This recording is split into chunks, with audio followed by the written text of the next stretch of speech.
Tonight's episode of Dyer's Place is brought to you by S-Mart, home of the double-barreled Remington boomstick. Find everything you need to defend your getaway cabin in the woods from deadites in our hardware and sporting goods department. Remember, shop smart, shop S-Mart. You got that? Yeah, you primitive screwheads. Thank you, Mike. I don't know if I was supposed to unmute there, but I thought that would have helped. Hey, it worked just fine. So, yes. Sweet. We are finally doing the Evil Dead stream. So, with most cursed streams we've had since the Gradius one. Jesus. Hey, but you know, it's finally happening. So, as you can tell, Mike is here. Hi. And also returning for the next crack at this would be Eugene. Hello. Let's just call this one a reboot of our first attempt. Exactly. And, of course, we have Jay, too. We know he's here, but, hey, Jay, you're on. You're muted. Oh, man. The Deadites didn't get him, too, now, did they? No, I think he's here. Jay? They got into his hand. Hello? Okay. All right. Holy crap. I had my actual mic muted, Discord muted, so I clicked one, thought I unmuted, then I clicked on the Discord unmuted, and I'm still muted. I'm like, the Deadites are back again. So we're still cursed, is what you're saying. We're still cursed. Oh, no, we're not. Not this time. Now let's But it go. comes with free Frogut. The Frogut is also cursed. Hey, Scroll Boss. That's bad. Yeah, Prime's Scroll here Boss, and Brandon. Brandon's here. Hey, Prime. Hey, Brandon. What's up? And yes, Prime did approve of my interjections, so I am proud of that. Yes, it was crackerjack timing on your part, Mike. Huh. So Never heard that one before. I like it. you did good. You did good. That'll do, pig.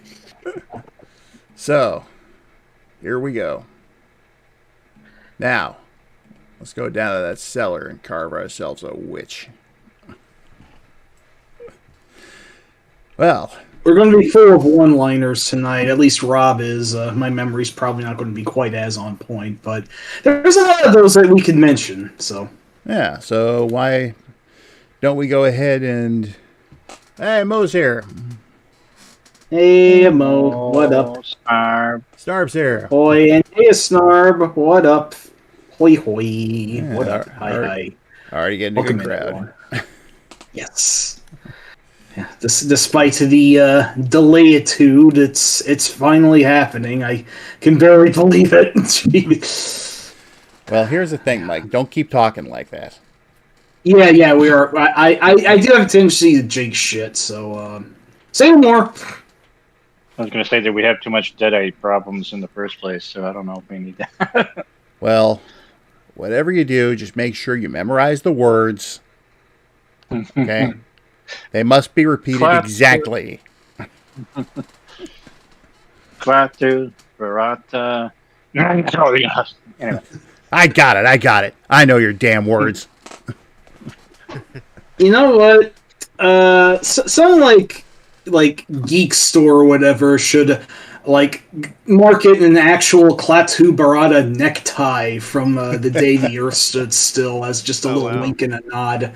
I think they could make it work. That would be funny. Yeah, I could wear that along with my official S-Mart employee badge. So there you go. That is amazing. I want that badge. I just want to wear it at work, and they'll be like, "What the hell?" Yes, shop smart, shop S-Mart. You got that? Oh, we'll just do that. There is actually a horror shop in the local flea market, and of course they carry a little bit of everything, but they have a lot of Evil Dead stuff. Well, I was up there buying something one day, and I saw it up by the register, and it's like, I'd like one of those. That's amazing. Yeah. So it's kicking around here somewhere. Klaatu, Barata, Nick. Nidco? Necktie, Nisho? nickel. The first time I heard those was not in The Day the Earth Stood Still or even The Evil Dead. It was on Darkwing Duck. Really? There were, Oh my gosh, that's awesome. They were hat aliens that would kind of Yes. take over your brain, and the names of the aliens were Klaatu, Barada, and Nikto. Well, I'm gonna do So you everything else. So I was surprised when Evil Dead was referencing Darkwing Duck. That was pretty wild. I'm gonna do you one a little better, Eugene. I remember when Return of the Jedi came out and the new wave of action figures came out. Mm-hmm. 3 of Jabba's henchmen. There's Klaatu, Barada, and Nikto. Wow. Real subtle, George. I know, right? Has George Lucas ever been accused of subtlety? No. Yeah, well, I guess. It's like,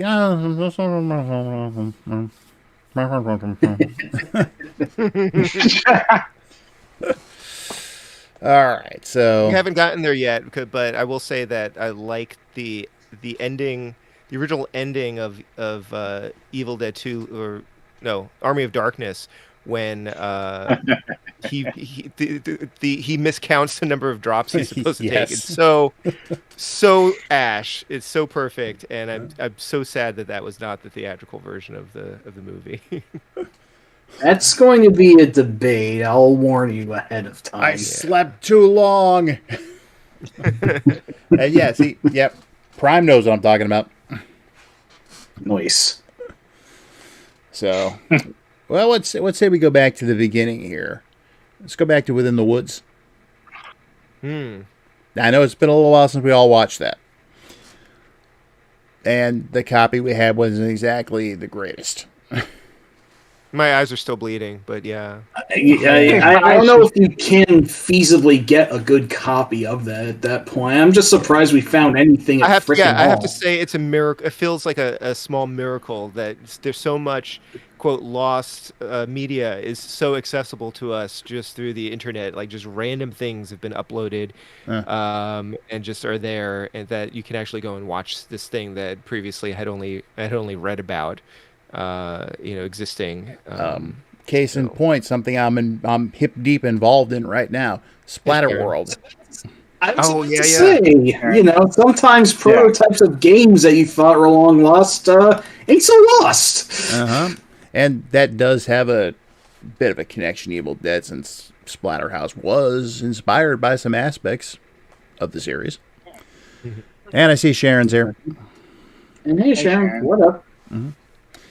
So yeah, and yeah, I'm just for anyone who's curious, there is a big translation effort underway right now to get that playable for everybody. I don't think I've ever seen the community mobilize so quickly to get a translation out there. There's so many games that are on like a backlist, or it's like, oh, this is a high priority. We'd like to we'd like to get this translated, and it might be like a year, a couple of years, or it gets abandoned. But this thing dropped, and immediately people were like, oh, this is how I found the tile sets like for the language, and here's here's like a sample of how it'll look like. We can swap in our translated dialogue and whatever.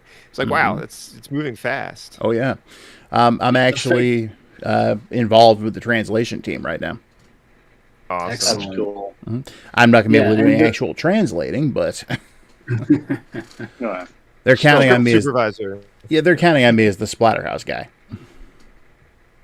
I mean, the fact that so many people still give a toot about Splatterhouse is, I just think, fantastic in and of itself. So, just think about it. We had a 6th game just drop into our laps. Yeah. I mean, hey, maybe this will lead to that DLC for the 2010 game finally getting ready. Yeah, I know, probably not. Yeah, that's probably not happening.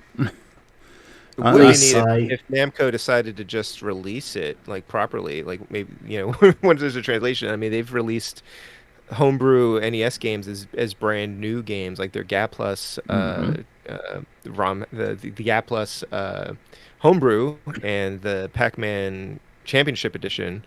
Splatter World. They had Splatterhouse in their Famicom collections as well on the Switch. So Yeah. Good luck waiting on that one, Snarb. That's not happening anytime soon, if ever. Sadly. I sigh. Yeah. Weep. Oh, well. Meh. Wah. Man. Why don't you just... Meh. Meh. Thank you. Thank you. Boy, we're hitting on all sorts of things we've already done streams about. Simpsons, Homestar Runner, Splatterhouse. Oh. So, yeah, Within the Woods, though. That was a prototype. Yeah, it's all there. Yeah. Mm-hmm. Bruce Campbell looked like such a nerd with those glasses. It was kind of amazing. Snarb, there was something. Let me pull up my Splatterhouse folder I keep in my desktop. The enhanced version of Tekken 5, Dark Resurrection, Craig Marduk actually can get the Terror Mask as a customizable item. It even has like dark energy radiating off of it and everything. They went a little further than that, Mike. Oh yes, Soul Calibur 5. You see, the one that Marduk wears looks more like a typical goalie's mask, even though they call it like, some kind of horror related something or other. You get the actual 2010 mask in Soul Calibur 5. Okay, that is pretty great. It's a shame that everyone hated that game, but that's so cool. Yeah, it's in there. I got pictures. I didn't hate that game, but I also haven't played it yet. I have it. I got it for the Xbox 360 for a potential stream one day. But well, look for the Terror Mask. Apparently, it is in there. At least nice. according to this artwork and screenshot I've got. They'll be going up on West Mansion next time I update. So, anyway. Yeah, Within the Woods was definitely a prototype, but the main elements were there. Wait. What about the Necronomicon? Was that there? I don't think it was it? Oh, that's what I was going to bring up, actually. I don't think they had the book itself. They had the recordings or something, right? Like they played... Didn't they play something? I'm not actually sure off the top of my head. To be honest, I don't remember that either. I just know that what I remember is that Ash was talking to his girlfriend in the woods. You mean and the Bruce? next thing you know, Yeah, Bruce, not Ash. or Bruce. That's true. He went by his own name in that. That's true. But they were talking, and then all of a sudden he disappeared. Yep. And there was Right. Yeah. You're right. They didn't have any of that lore. There was a dagger, though. Yes. I remember that. Right. Because they had the whole thing about the Indian burial, and he was such a nerd about like knowing about the arrowheads and all that stuff, and he got really excited about the dagger. Yeah, that's right. And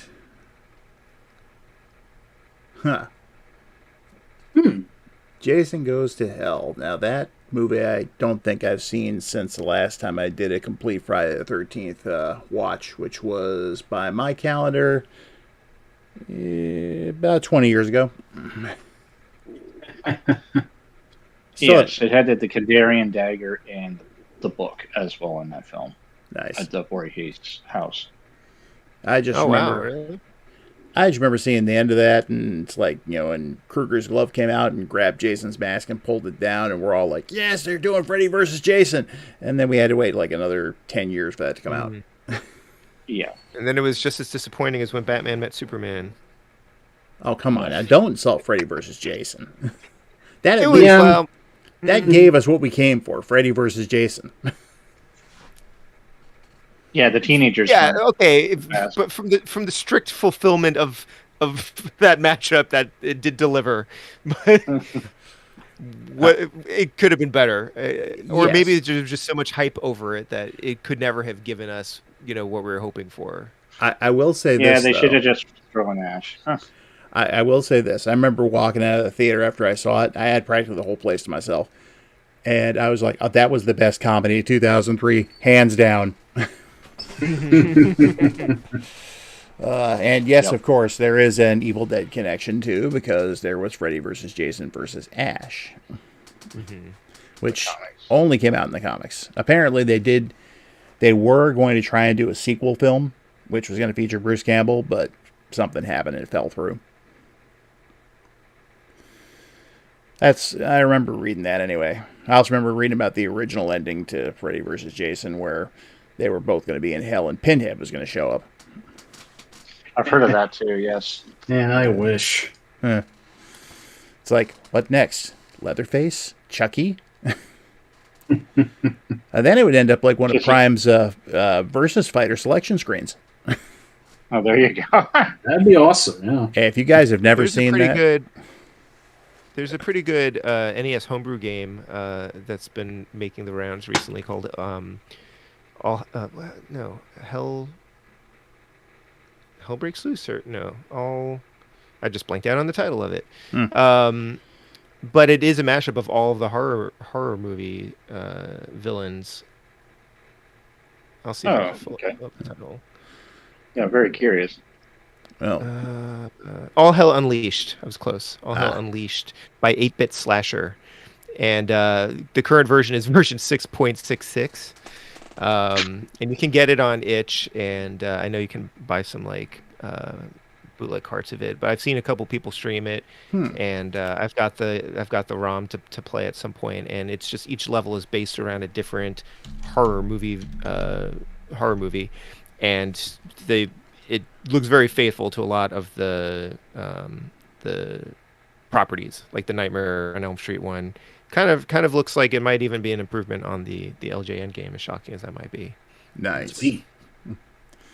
I tell you though, That's Prime, he did this horror icon player select screen. And Prime, if you happen to have the link handy, can you go ahead and put it up here in the chat? Sharon asks, who did you all want to win in that movie, Jason and Freddy? So I wanted Freddy to win. I always liked Freddy more. I haven't actually seen most of the Friday the 13th films. I'm pretty sure.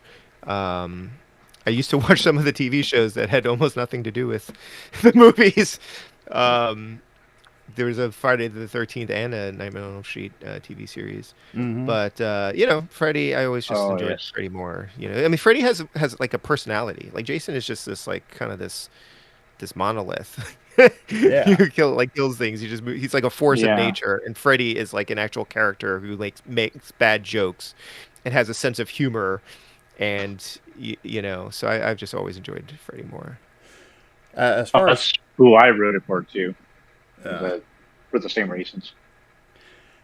I can't say I actually had a winner in mind, because I remember thinking to myself, there's no way either one's going to be able to beat the other. They're both, I mean, let's see, Freddy's in the dream world, and Jason's been killed numerous times. He currently came back as a zombie. It's like, nope, there's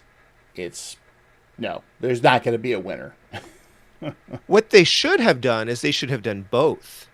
And you didn't know which version of the movie you were getting when you saw it at the theater, like they did with Clue. Yeah, I was going to say, kind of like Clue. That would have been cool. Yeah. And no problem, Prime. If they took that screen of yours and made a game out of it with your sprites and everything, that would be like an insta-buy. That'd be cool. Oh, yeah, look at that. That's really cool. Oh, yeah, definitely worth. I mean, and correct me if I'm wrong, Prime, but weren't you not sure about doing Ash until I basically said, oh, please, please, please, please, please? That's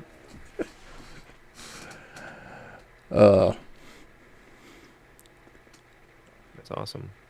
So, I'm sure he'll respond to that in a minute. But yeah. So, but anyway, we're. I remember before when you actually hadn't sprited him yet. So you were. I remember talking to you, and you were just like, "Oh, I don't know if I can get his look right and all that." I was like, "You could do this." Yeah, once you had the sprite finished, I knew he was going to be in that. Obviously, yeah.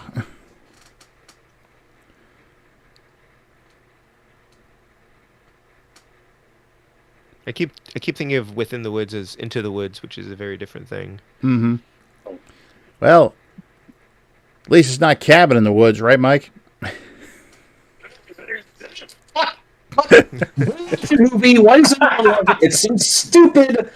Oh, fuck you, Joss Whedon. Fuck you, Lester Goddard, because then he did season 1 of Daredevil and that I like. But still, that film is garbage.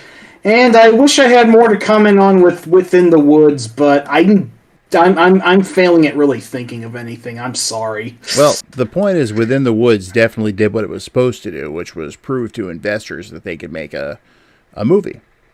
As if I remember correctly, they showed that to prospective investors to raise money to make Evil Dead. Yeah, well, that makes sense. Yeah, I mean, it is really interesting. It's just also weird to just look at with I mean, Ash/Bruce actually having become a victim. Him and Ellen Sandweiss essentially switched roles in the full movie. Yeah. So, yeah. Well, you had no reason to worry about the likeness, though, Prime, because you just nailed it on the first try, I thought. At least the first one you showed me. But yeah, so needless to say, Within the Woods, they were able to raise the money to do Evil Dead, and that in itself was a journey, because I know they shot it in the late 70s, but it didn't actually get released in theaters till, I think, 81, 82, something like that. Yeah, I think it was 81. Yeah. It took a lot to get it out there, and I think one thing that really helped was Stephen King's recommendation.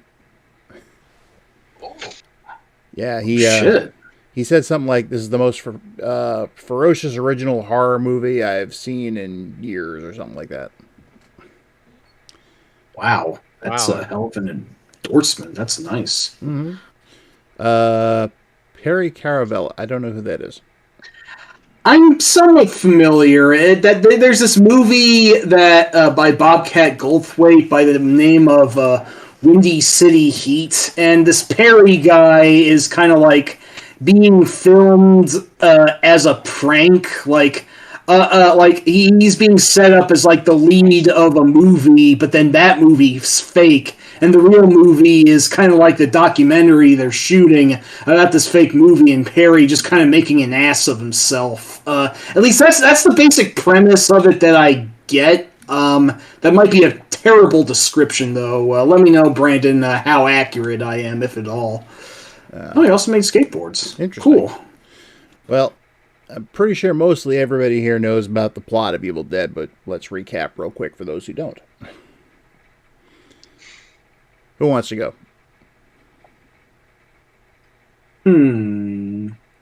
I actually haven't rewatched the first movie in a while. I mean, it's they're all on a vacation. They're all in a cabin, right? In the woods. And they find, because I may be conflating stuff with the sequel, because I know a lot of the elements are essentially the same. Like they find a tape recorder that has like incantations on it, and they play it, right? And that causes the deadites to rise, and then they start getting killed off by the demons. Yep. Pretty much. Except for Ed and Ash. Ash is the final girl. yeah, he really was. Yep. No, that's definitely the best way to put it. Yeah. Yeah, for the most part, they recap the original movie in like the first 10 minutes of Evil Dead 2. Mm-hmm. And then it happens again, like essentially, like. Yeah, it's like each movie takes. It's like each movie takes place in a slightly different universe, because in Evil Dead you have, just like Ash and his girlfriend and their friend and his girlfriend and his sister all go up to the cabin. Yeah. And when you watch the opening of Evil Dead 2, it cuts all of them out except for Ash's girlfriend, Linda. Right. Mm-hmm. And then the ending of Evil Dead 2 is not quite like the opening of Army of Darkness. So it's like it just kind of shifts a little bit over with each movie. But It's yeah, like Although when constantly he's retconning itself. yeah, yeah. But yeah, you essentially got Evil Dead right. It's they find the tape because the cabin apparently belonged to a professor named Nobi, who had found the Necronomicon and started translating it, and then weird shit started happening. Bad weird shit. You find out exactly how bad it got in Evil Dead 2. But it's pretty bad. I mean, it has to be brought up here. There's a very unfortunate encounter with a tree. Mm-hmm. yeah. Yeah. There's no real nice way to address this, but poor Ellen Sandweiss. Apparently, Yeah. Sam Raimi really made his actors suffer, but like, Jesus.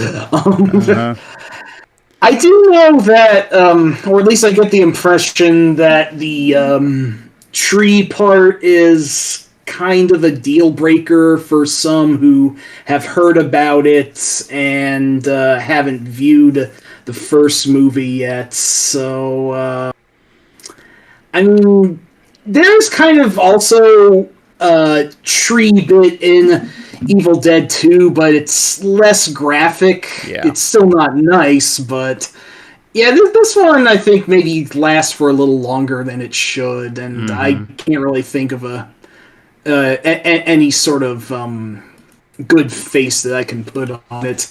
It's iffy. I'll say that. Yep. Prime, I remember hearing that. I think a similar situation happened with Army of Darkness.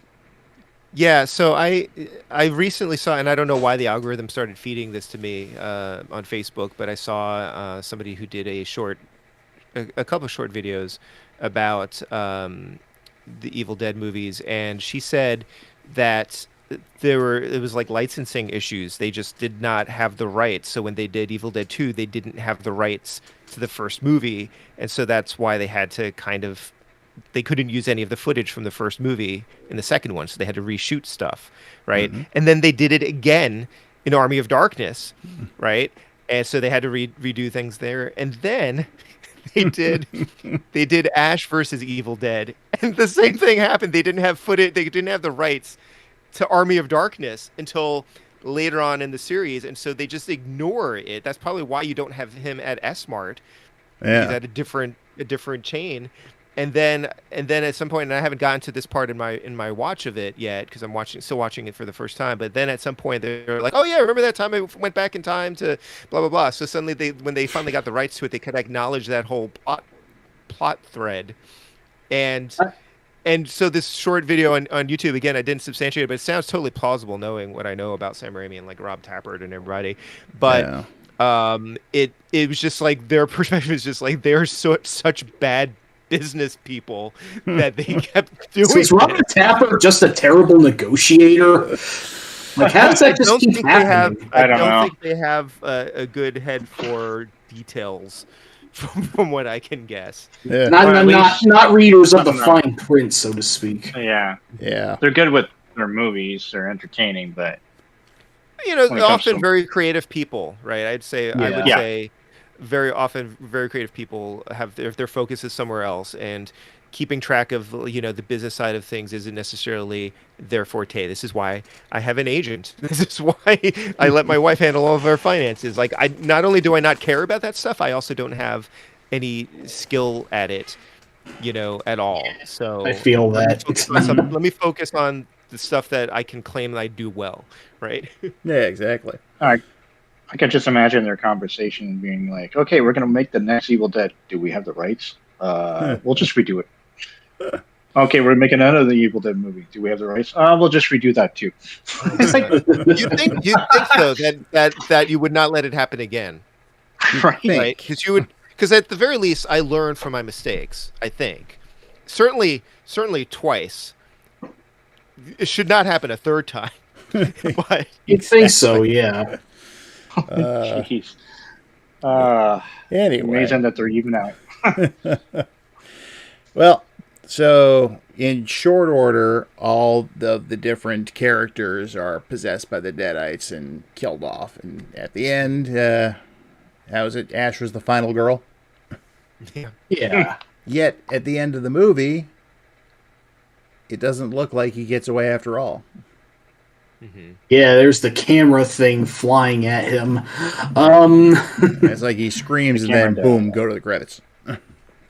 Yeah, I did want to note just something about the catch of the first Evil Dead and how that one's made. That one's often like dismissed as some people who are more fans of ED2 and AOD as like being like 100% horror, a lot more serious and gruesome than the feature films and whatnot. But really uncomfortable tree scene notwithstanding, I will say that reviewing it kind of felt like that the building blocks of the splat stick that the series would later become famous for are there.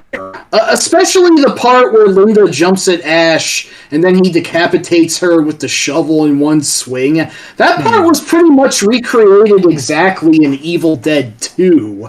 Like, it felt like they did have the capacity to be sillier and have more fun with it, but I don't know if the series becoming goofier later was just like a matter of consequence or if it was always something that they intended to do more, but I could see where the first film would lead to where 2 led with its sillier aspects. It's a lot more subtle, it's more buried, and it didn't feel like it was the focus. But I wonder if the first film would have been more memorable if it did lean into its potential comedic trappings more.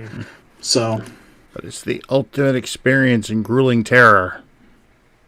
Yeah, I guess that's what they marketed it as. That's what they wanted it to be. But I guess for some, like the first film still holds some value for fans of the series, but it's like to others, it just kind of like feels like I guess something's missing depending on who you ask.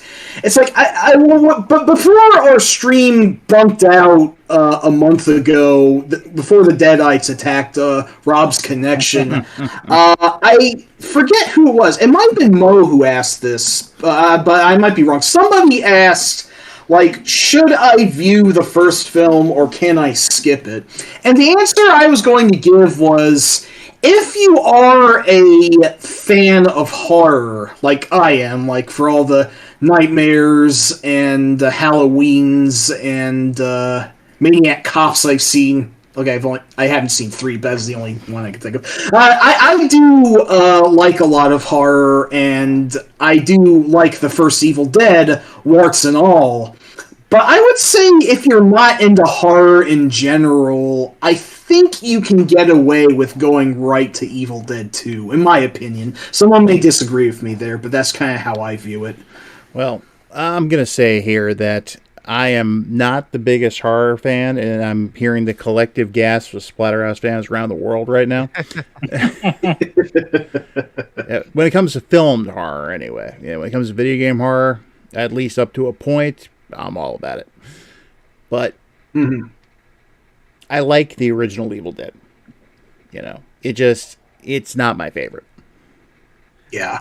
Yeah, I mean, I think that even if you are not that into horror, I think it was such a foundational film. Like, just like I just watched the first Halloween movie recently for the first time. Oh, nice! What'd you think? I actually enjoyed it. It was not awesome. At all what I was expecting.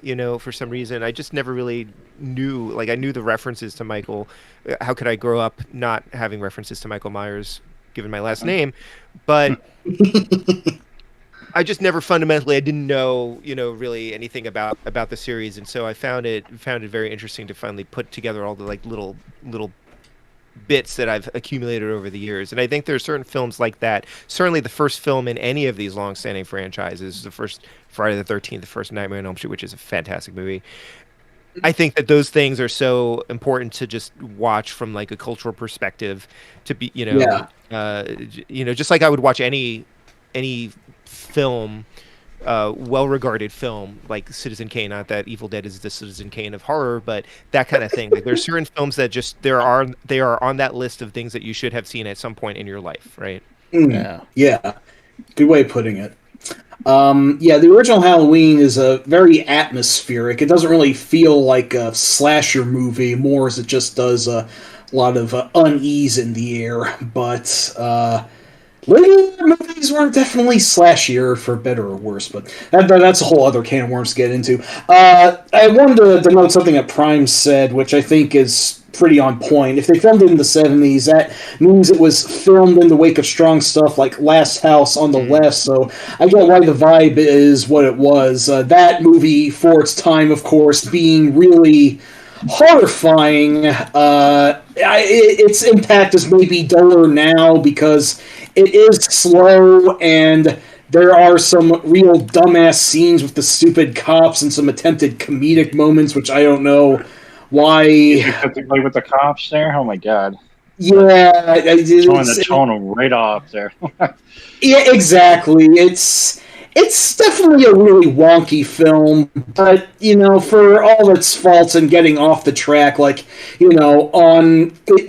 its baseline, it is still a movie where two young women are raped and murdered, so it was really horribly shocking for the time, and I wouldn't be surprised that other films were trying to, and I guess the Texas Chainsaw Massacre, which,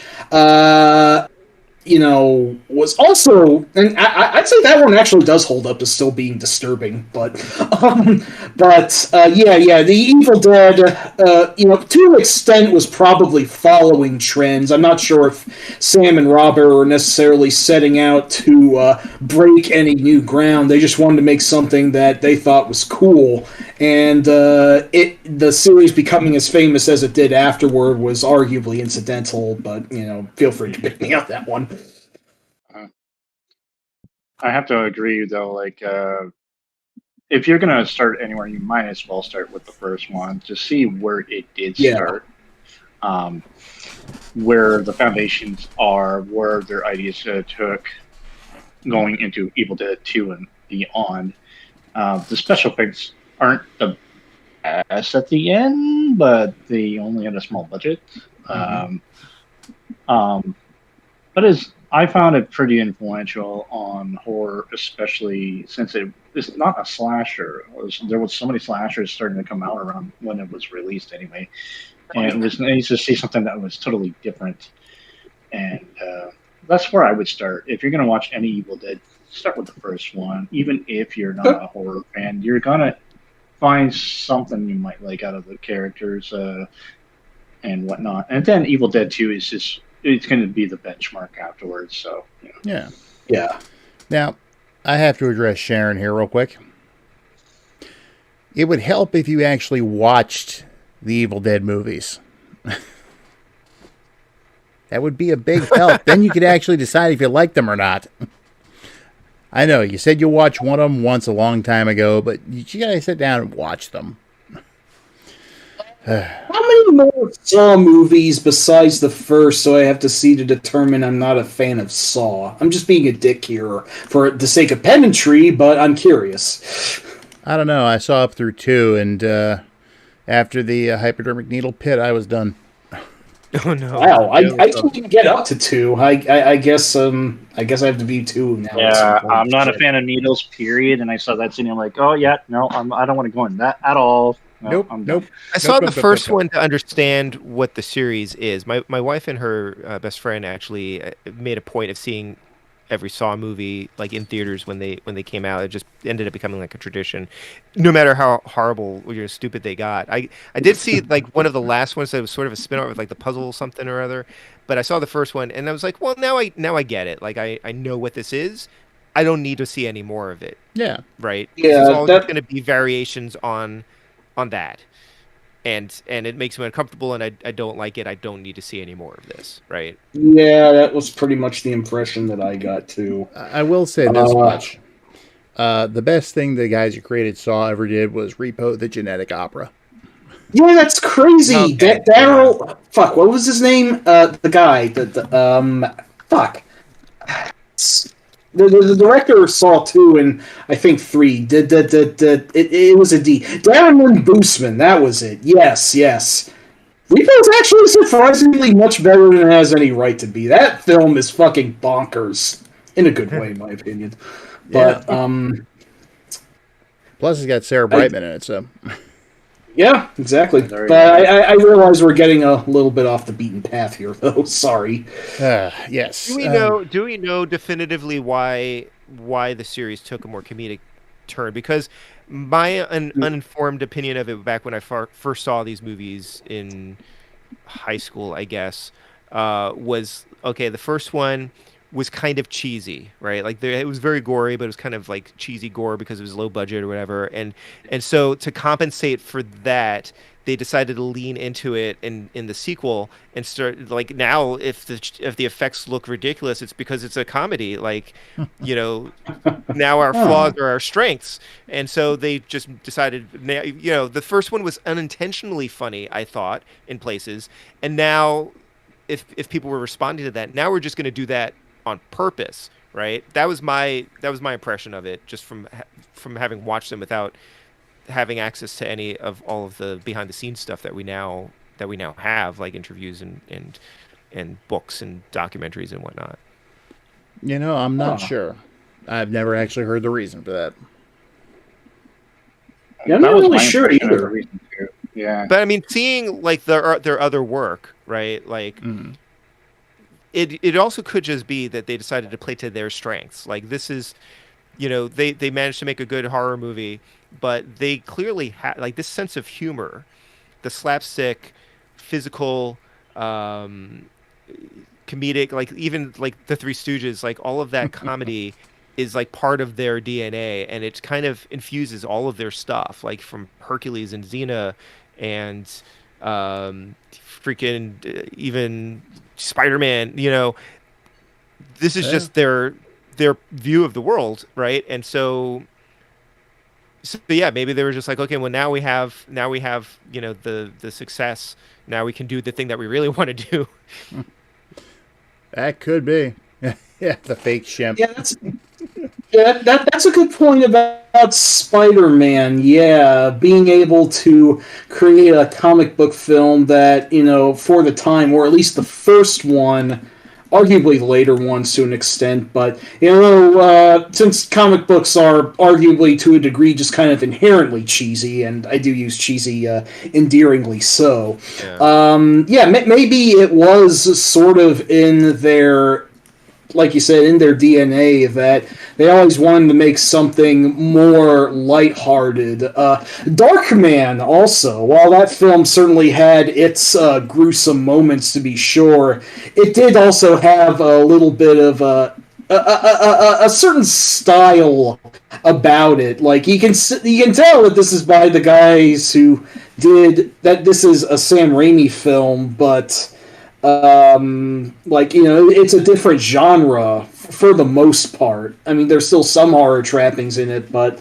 that's just interesting how I could say if horror is like the most adaptable genre to other types of films, but I can only see where they maybe wanted to do something else rather than the, you know, gruesome art project that they had going at first. So I don't know.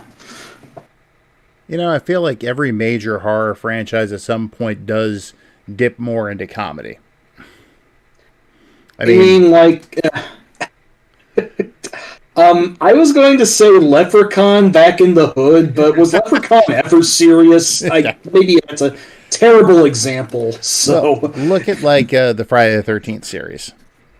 I mean, by the time you get to Jason X, it's like, oh, there's so much funny stuff in that movie. I actually kind of really love Jason X. Machete. Yeah, it's just grown better over time in some weird way. What about The Thing, Brandon? I mean, what sense? That wasn't as much of a franchise. The franchise as we know it now is mostly just the Carpenter film, the prequel, and that one video game that came out. The original 50s, The Thing from Another Planet, is its own continuity. So I can't think of when that got more comedic, but to answer it is comic as well. Yeah, there's definitely moments. Remember when you gotta be fucking kidding. Yeah, okay, I'll give you that. But, to answer the question, what about The Thing? Well, it's weird and pissed off, whatever it is. So true. I mean, I think that inherently a lot of horror has humor in it. It may not always be like the focus, like Evil Dead 2 and especially Army of Darkness. I mean, Army of Darkness is just almost a cartoon. I love it. It's my favorite one in the series, but it is so there's such a gulf between Evil Dead 2 and Army of Darkness as there is a gulf between Evil Dead and Evil Dead 2, right? Like there's it's such a big shift. But the humor aspect of it can kind of, it's a human thing, right? Like we deal with horrible situations often with humor, and it also kind of helps to undercut some of the drama. I mean, if you're going to have, a tree rape in your film, like there's going to be some jokes maybe can relieve some of the tension of that. And I think sometimes it's a matter of kind of like giving the characters a moment to feel safe in a way before you then make them miserable again. Like there's a lot of reasons why I think horror and comedy are often, juxtaposed with each other. Yeah. Fair point. But it's almost like you get to the point of something like Evil Dead, and it's like, is it a horror movie or is it a comedy? Right? And it can be both, or you start calling it comedic horror or whatever, like portmanteau you want to make up for it. But it's a Metroidvania, like it's That's a great way to put it. Wah, wah. Brandon, it would have been nice if they released Ash as a playable Mortal Kombat character if everyone is going nuts about. Yeah, as for Mortal Kombat 11, it seemed for a while that it was going to be a done deal, like they sort of teased it, and then it just didn't happen, and we still don't really know the story of what exactly went down. I mean, if there's something like if Bruce himself got screwed over in the deal somehow, I definitely understand how that would not be something that he'd want to talk about, fair play and all. Right. But do you want to see Bruce Campbell's spine ripped out? in a video game, like, or decapitated? Like there might be some limits what people actually want to see. Well, I can tell you this. Maybe. When I first heard the idea of Freddy versus Jason versus Ash, my immediate reaction was, if Ash doesn't win this, there's going to be riots. And I'll be leading the charge. Yep, totally. Well, I couldn't tell you. I'm not sure if the Joker was the best character to go with, because I'm kind of sick of the Joker, but I guess he worked well enough in the context of the thing. Prime also says there are different kinds of humor, some weirdly in-character hilarious stuff in Texas Chainsaw 1, but it's not weakening humor. And then they made Texas Chainsaw Massacre 2. Oh boy, that movie! He went a whole different direction there.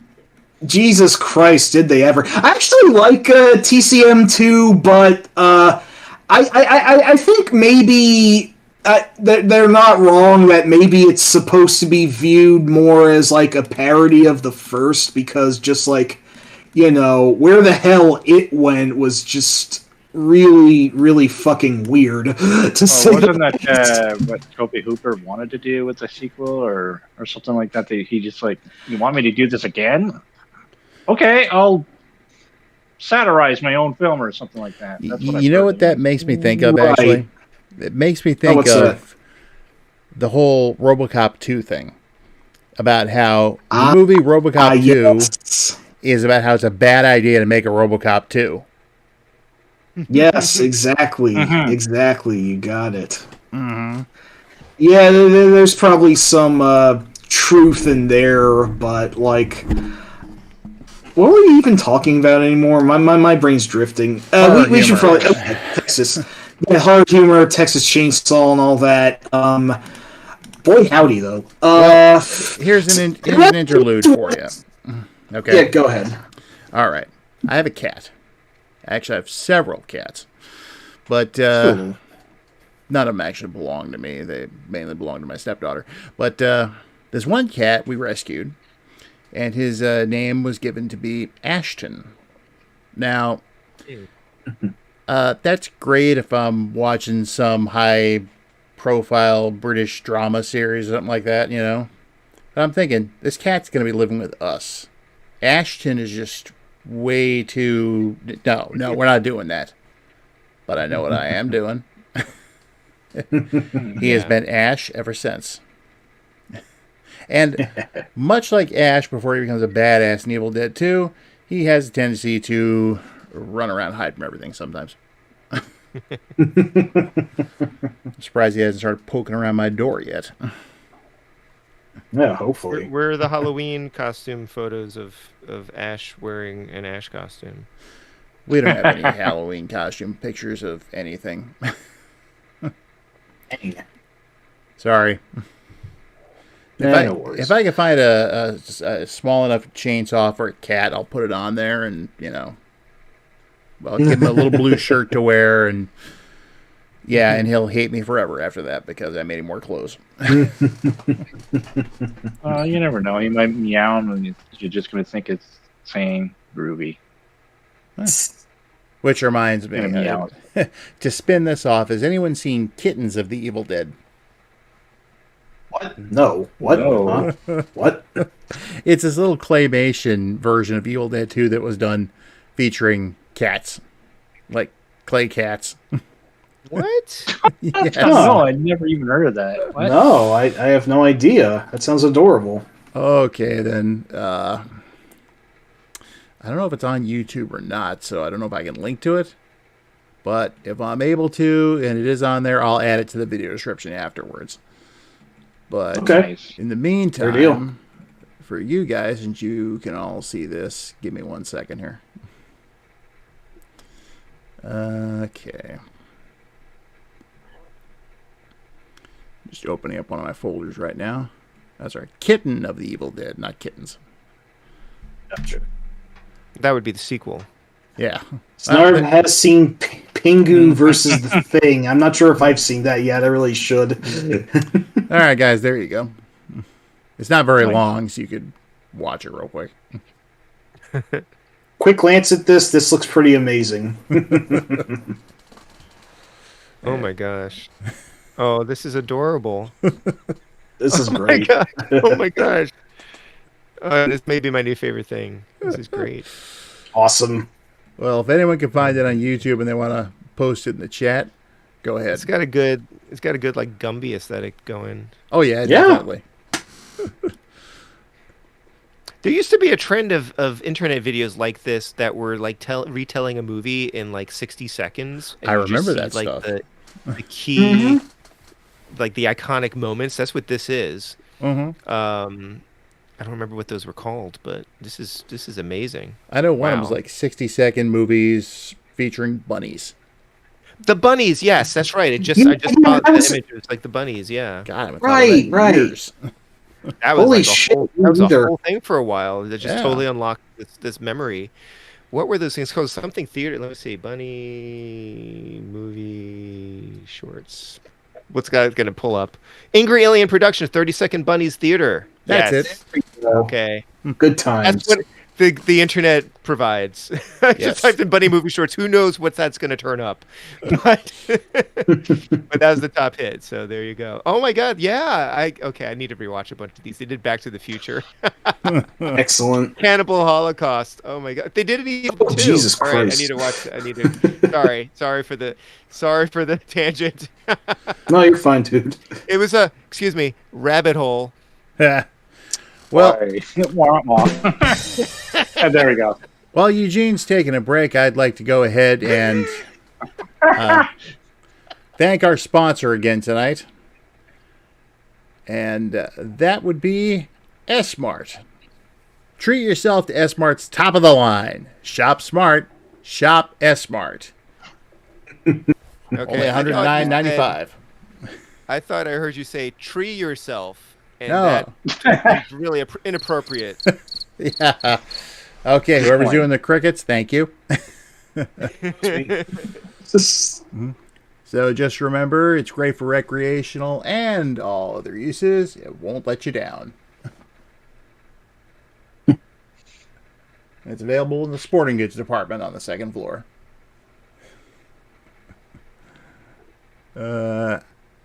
Hey, Nathan, how's it going?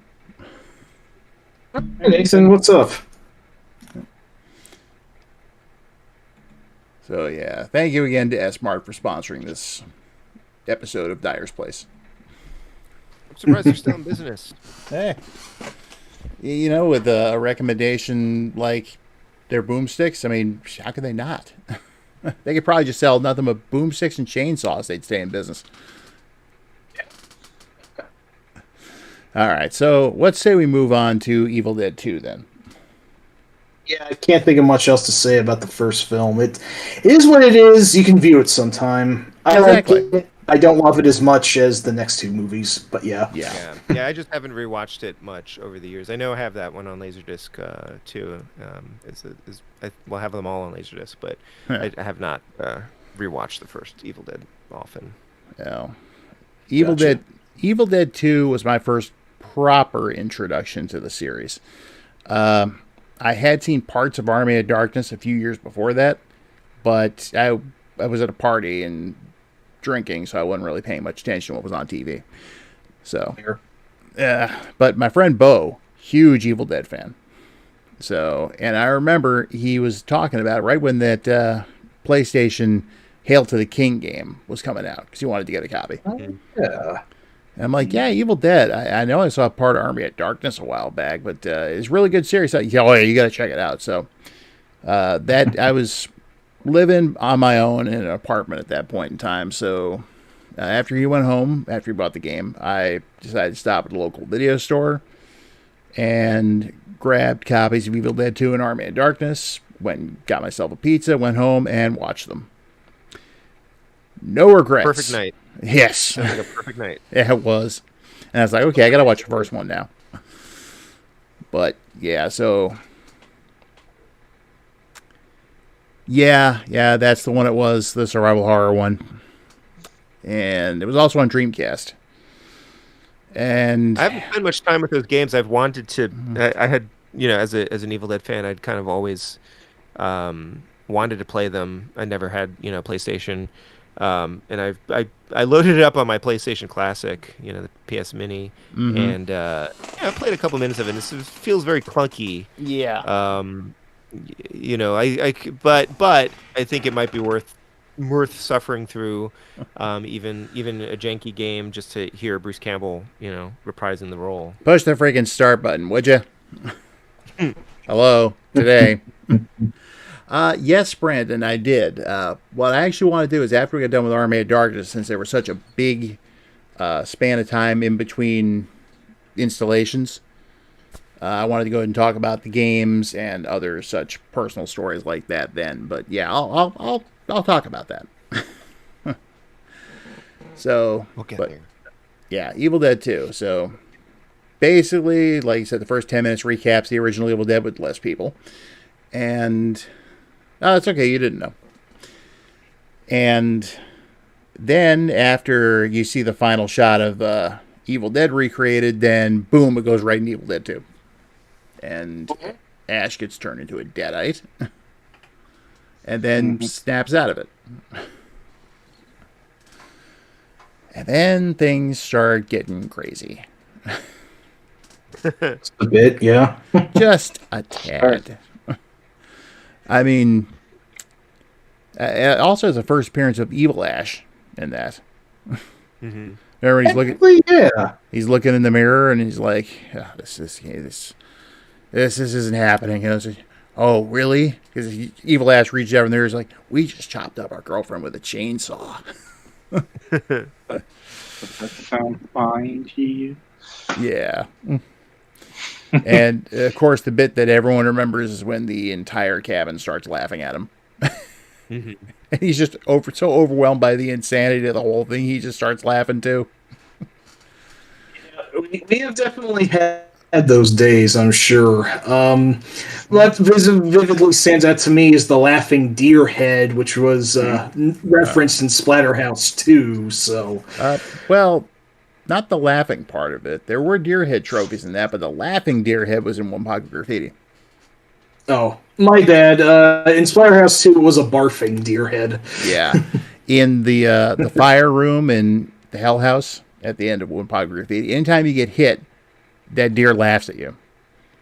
Oh, right. Here's the thing, though. You can kill it. Nice. So, There. but yeah, good old Billy Buck.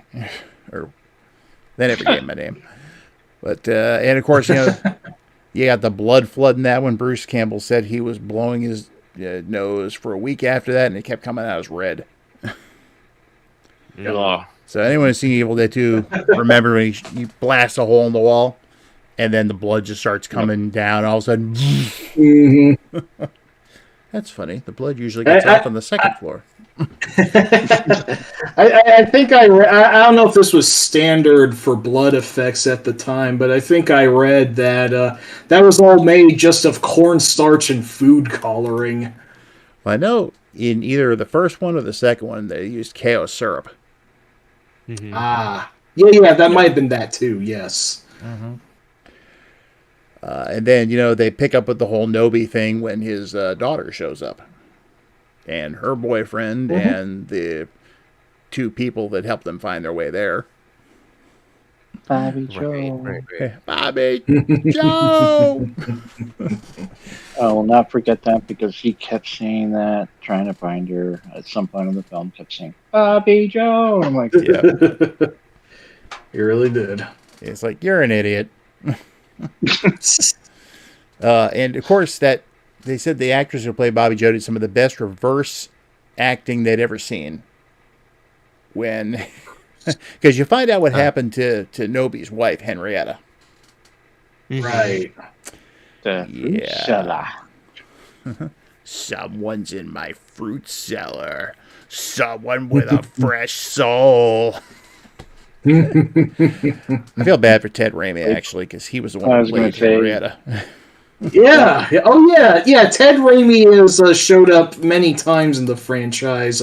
Sam's brother, a.k.a. Joxer and Xena. I never got around to Xena. I feel like I should at some point because there's so much of its DNA, Evil Dead's DNA in that series. But yeah, continue. Apparently that suit that he wore to play Henrietta was so hot, they would have to drain the sweat out of the feet. Ooh, that is gross. Yes. Fuck. Mm-hmm. Yeah. But, yeah, so... and it's funny because when they go in there originally, they basically beat the crap out of Ash and throw him into the cellar. Yep. At which point she pops up and Ash starts screaming to let him out. And when they finally do and her head pops out, I want to know. Yeah. I want to know what's with the monkey sound effects for that, though. Yeah. Huh. Good question. Yes, you're right, Prime. Dang. Yeah, it was that hot. Ugh. Oh, and then, when I think I forget how it happens. I think someone jumps on the trap door, it's pinning her head down, and the eyeball flies out. And then into Bobby Joe's mouth, yeah. Yep. Right. Best reverse acting ever. Oh, I get it now. Gotcha. Yep. So, yeah, she freaks out and runs, and, the dude's like, we gotta go find her. She's out there. She's dead. Yep. Yeah, and, of course, Nobi's daughter's carrying the lost pages of the Necronomicon, which they're looking through at one point. Yeah, it's just like, I don't know, just kind of get this feeling like someone stepped on my grave. Because you can clearly see that one of the pictures in the lost pages looks suspiciously like Ash. Good Right, point. right. Medieval times. Yeah, he was. In fact, I think that's where Eugene's avatar came from.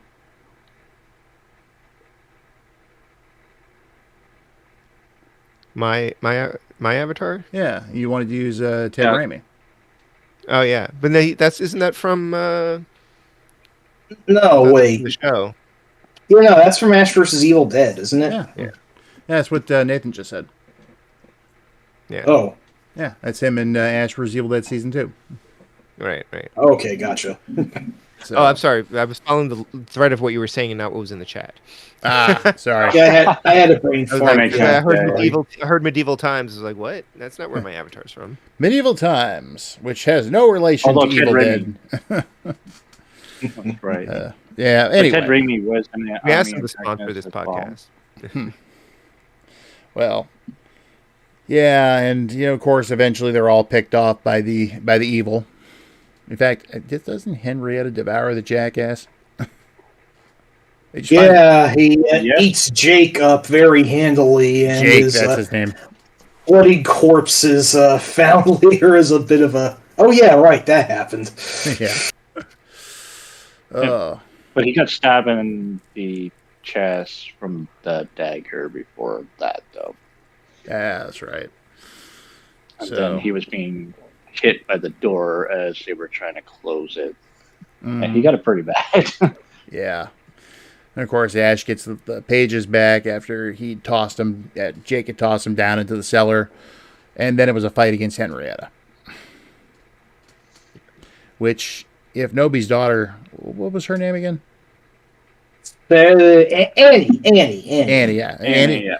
Annie distracts her with the whole little nursery rhyme she sings. And Mockingbird, yeah, I think. that's it.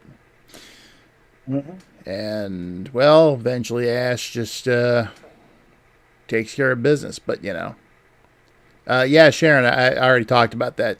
You're a little late on that. But it's right before that whole scene happens is when we actually get to see the transformation. Ash turns into a badass.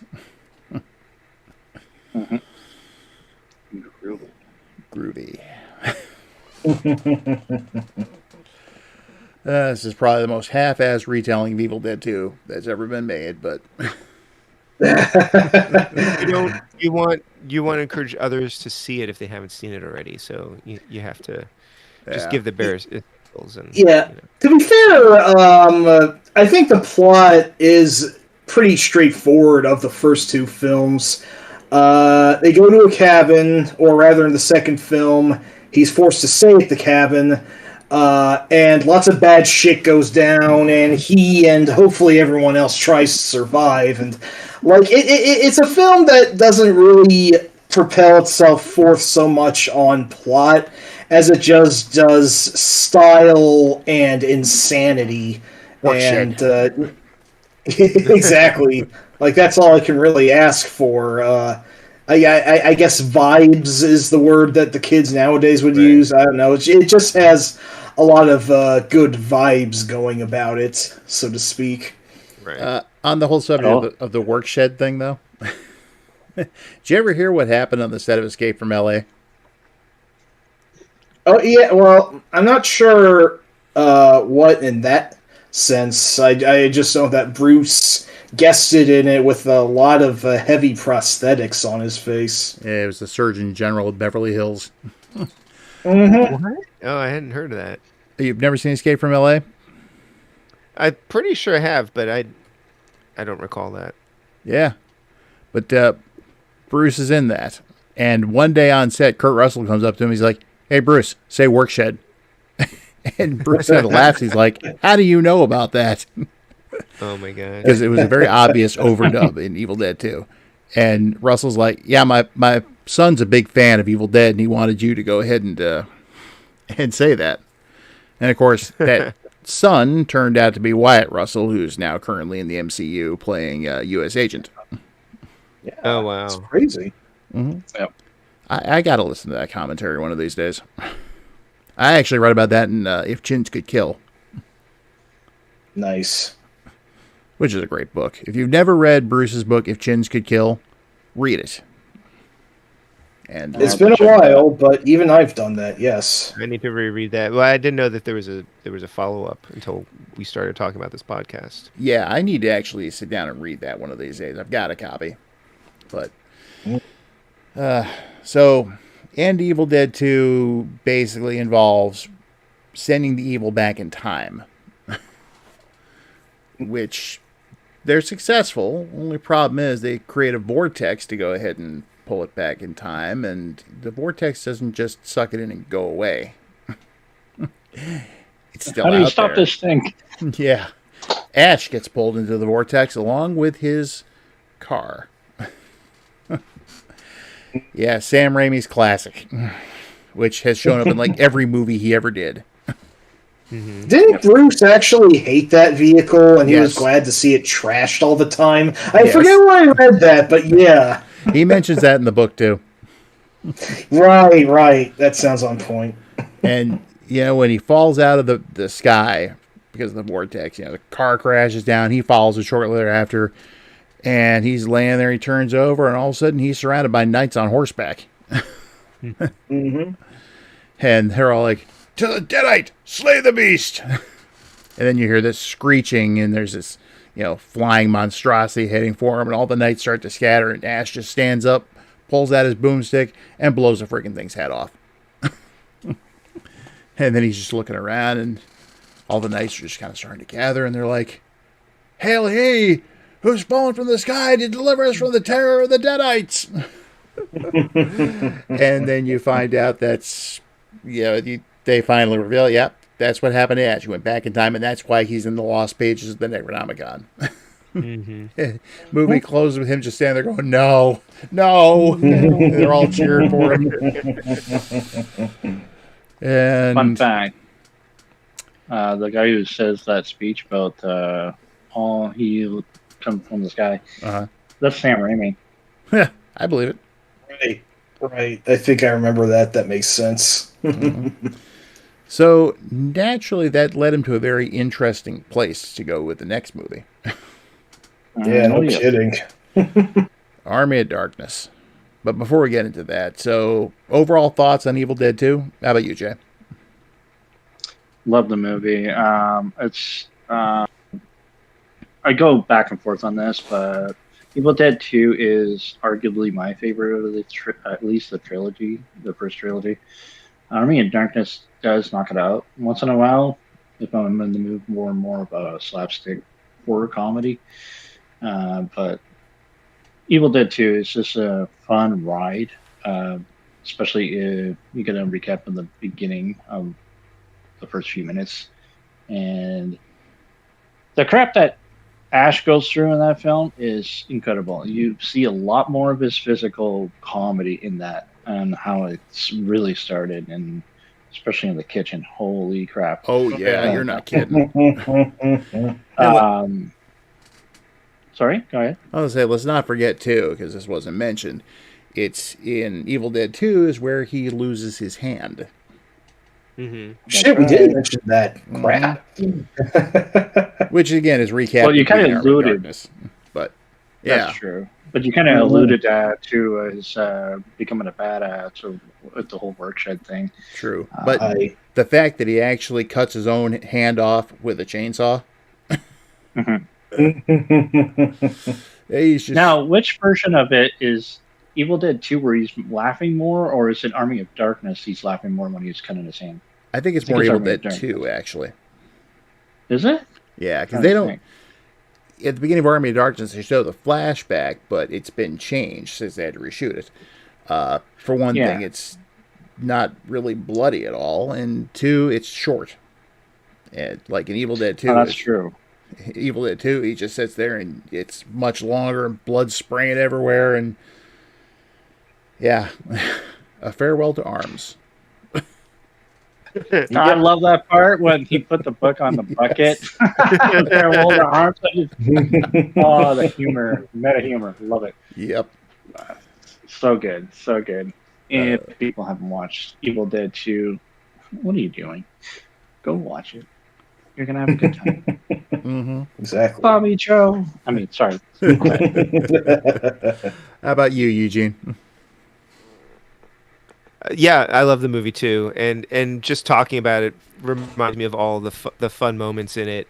I think that I said already, Army of Darkness is my favorite of the trilogy, but it is very close, and I think that it comes down to the fact that I yes, I like horror less. Like of the two films, I would pick the one that's just like, and I love time travel. Like so, like time travel and comedy, like that pushes Army of Darkness just ahead by a little bit. But yeah, Evil Dead 2 is a great movie, and that is what made me a fan of the series, right? Because I saw that before I got to Army of Darkness, and I think I may have did I see that before I saw Evil Dead?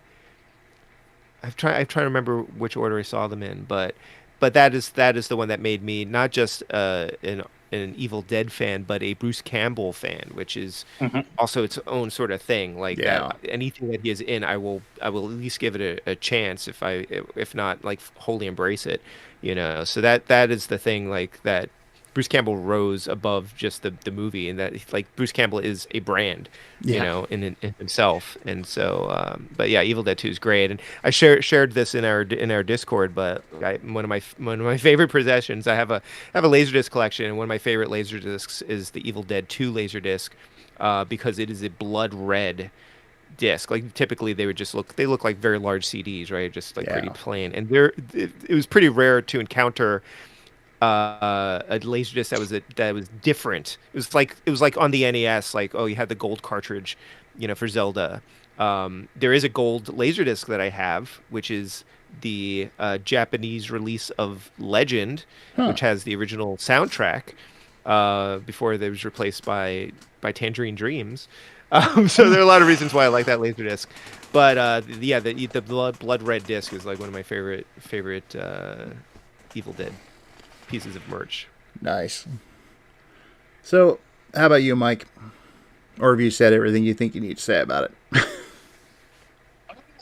Yeah, what more could I really say? But I'll try to. Again, I do have a hard time on whether.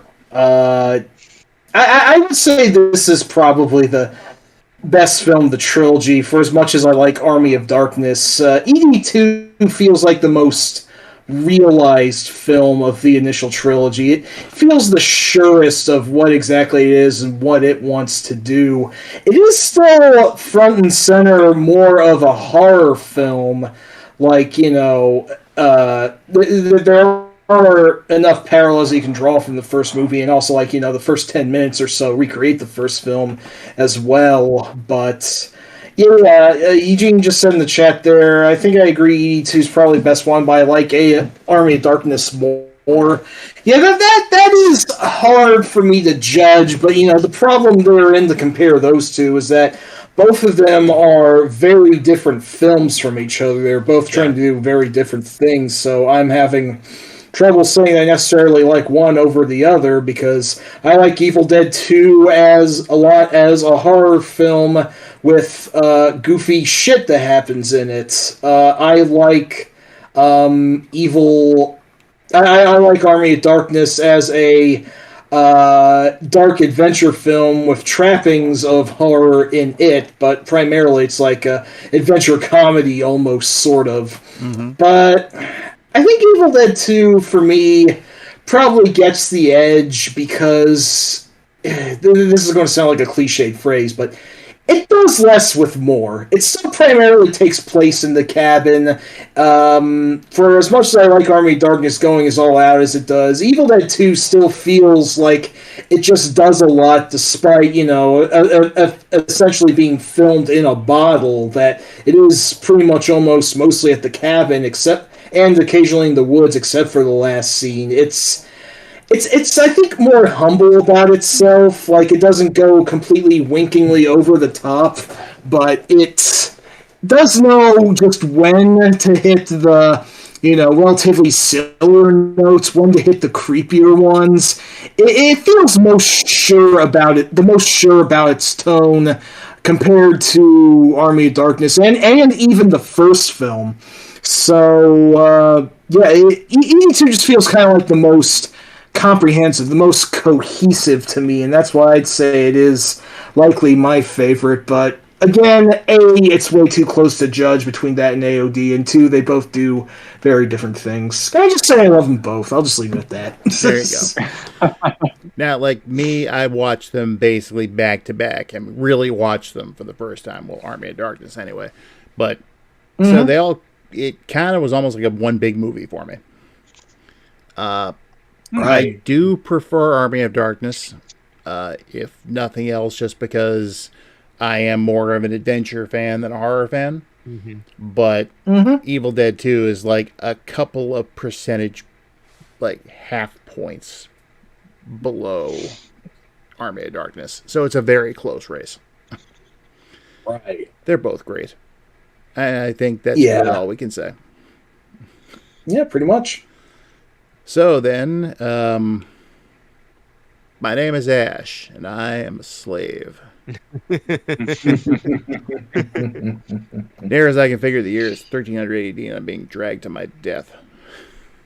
Wasn't always this way. Army of Darkness. Sure enough, picking right up pretty much where Evil Dead 2 left off, but not quite the way anyone expected. Because in Evil Dead 2, he's being hailed as this hero from the sky, and you open up Army of Darkness, he's in chains. They're dragging him off. Right. I guess it's the rights problem rearing its head again. But it did make for a more interesting opening, that's for sure. So yeah. Ash is back in the Middle Ages. They actually do use a little bit of footage from Evil Dead 2. Like mainly they don't recreate the Ash and the car falling out of the vortex. They actually use that scene. But this time, when Ash gets up, there's no flying deadite that comes in that he blows the head off of. Instead, he's trying to figure out where the hell he is and what's going on. And they're trying to make sense out of him. In the car. Yeah. You know what it kind of reminds me of? Mm-hmm. If you watched any of the old Doctor Who, like when it was the half-hour episodes that were sort of serialized, and like one episode would end, and then you would watch the next episode. The next episode would like redo the end of the previous one, and sometimes it was different. And that's kind of it's kind of weird, right? When you come back from the previous movie, and it's like, wait, that's not how the last one ended. Yeah, I can see that. I've never seen those episodes, but I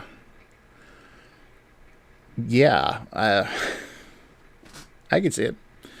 But of course, they ultimately decide, even though the wise man who's there is like, I believe he's the one that was prophesied to fall from the sky and deliver us from the terror of the Deadites. And Arthur, he's like, that buffoon, likely he's one of Henry's men. So they chain him up and drag him off while Ash, you miserable bastards. So, which, they get him back there, and then you get your first look at some of the Deadites, when they go to throw him into the pit. What the fight? But that first soldier gets thrown in, one of Henry the Red's actual men. You can see the look on everyone's face when all of a sudden this huge geyser of blood just erupts out of the pit. Oh, yeah. And then Ash ends up getting tossed in, and yeah. He has to fight the Pit Witch, and there's definitely some comedy going on there. Yep, and he gets his chainsaw, and he has to fight another one, and they got spikes closing on him, and eventually he's able to get pulled out just in time, and he just comes up over the side, and he looks royally pissed. Yeah. I'm going to be the most pedantic asshole ever and ask, Ash survived in the pit much longer than the guy who just got innocently thrown in there. How did he get mulch if there's only 2 deadites in that pit anyway? That seems improbable. But I'm just being a dingus. Well, of course, this whole thing leads to probably one of the most famous scenes in the entire movie. Mm-hmm. When Arthur challenges, like, for your arrogance, I shall see you dead. And all of a sudden, the shotgun blast rings out. His sword gets broken in two, and everyone freaks out. He's just like, yeah. All right, you primitive screwheads, listen up. Everybody say it with me. See this? This is my boomstick. Boomstick. And then he goes into the sales pitch, which just confuses them. Yep. Stop, Cart. Stop, F-Mart. You got that? Now I swear, the next one of you primates even touches me. And then, sure enough, there was another pit witch coming out of the pit. Mm-hmm. Well, he It scares... also could have gone in the this is my boomstick. There are many like it, but this one is mine. Full Metal Ash. Nice. Nice. And, of course, he scares the pit witch back into the pit and then just twirls a shotgun around. Puts it back in the holster. Mm-hmm. Now, let's talk about how I get back home. And, the movie goes on from there. You meet the love interest. That's Sheila, who was played by Emmett Davids. Mm-hmm. Give me some sugar, baby. Yes, that is one of the most She was in iconic lines. Matilda. Yeah. She was in Matilda. The teacher. Yeah, that's right. She was. And Shit, that was her. Oh And- man. Yeah. on the horror side of things, I didn't realize. Yeah. Oh, she was in another horror. But go on about Matilda. Oh, I was just gonna say I didn't realize it was her until like last year. But anyways, she was in another horror. Yeah, she was in 13 Ghosts. Oh yes, that's true. Mm-hmm. That movie was interesting. But, Yeah, that was a weird movie. yeah. Of course, as the movie goes on, Ash ends up coming up with a replacement hand made out of a gauntlet. Crushes the goblet there, or the Yeah. And Sheila and the blacksmith, they're just like, groovy. And, of course, you find out that he has to go ahead and get the Necronomicon. So, off to quest for it. Which, of course, leads to the whole scene about, you must say the words exactly. Klaatu Barada Nikto. Yeah, Klaatu Barada Nikto. Again, I got it. I know your damn words. And just so much good stuff that happens after that. I don't want to recap the movie bit by bit, but we get the proper introduction of Evil Ash. Mm-hmm. Mm-hmm. Which, I'm sorry, I have to talk about these two scenes. They basically happen right in a row. Yeah. When Evil Ash splits off from Ash, and he's, hey, are you me? Am I you? I'm bad Ash, and you're good Ash. You're goody little two shoes. Goody little two-shoes. Yeah, the horn sound he makes at one point. Bruce was just having so much fun with this. Oh yeah, and of course, then the shotgun gets shoved right into his nose. Pulls the trigger. Bad. I'm I'm the guy with a gun. Yeah. So he chops up Evil Ash and tosses him into a pit. Yeah, that'll teach you. Yeah, you got something on your face. What? Yeah. You shall never retrieve the Necronomicon. You'll die at that graveyard before you get it. Hey, what's that on your face? Huh? Oh, I'll get back to you. Apparently, Sam Raimi took great pleasure in dumping a shovel full of dirt on Bruce Campbell's face. Fair. He would too, yeah. Yes. He would, yeah, that sounds right. So then Ash eventually gets the Necronomicon. Barely. $3. Anyway. Yeah. Klaatu, Barada, necktie. nickel. It's definitely an N-word. Klaatu, Parada. And of course that causes the army of the dead to wake up. And Evil Ash. Should I also note the part where there are 3 books and then one of them just really distorts his face? Yes. And then that was great. Because I love that bit. Yeah. And I like it when the book that bites him there, and he's like, you, I'll get back to you. Yeah, it's a vendetta. Yeah, that one. But of course, when the army of the dead wakes up, they all try and stop him from getting out of the graveyard, and they go into that whole Three Stooges bit. Yep. And of course, that also gets Evil Ash out of his grave. I like that weird little yelp he does when he fully forms. It's weird little bit. Again. Which, if everyone's familiar with the FPS game Blood, that's the very first thing Caleb says when you begin the game. So really, that's awesome. Yeah. That's great. So yeah, Ash brings the Necronomicon back to the castle, but yeah, he screwed up the words. Now the army of the dead's coming, and then a Deadite shows up and takes Sheila. Now I got kind of a funny little personal story about this. You remember when she gets dropped in front of Evil Ash? And he's like, give me some sugar, baby. And she freaks out, and he grabs her, brings her real close to his face, and he's like, that's right. Come here. If I was feeling particularly irritated with my ex-wife, I would do that to her because it always creeped her out. For the first time she saw the movie. Jeebus. She had it coming. Well, yeah.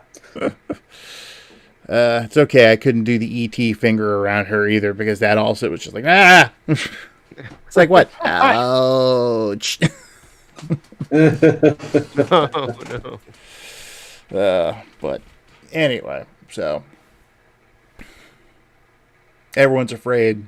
They want to leave until Ash finally goes ahead and becomes a hero. Because before this, he's just like, I'm going home. I'm going home. I'm going home. And they accuse him of being a coward and all this other stuff. And finally, he just rallies the troops.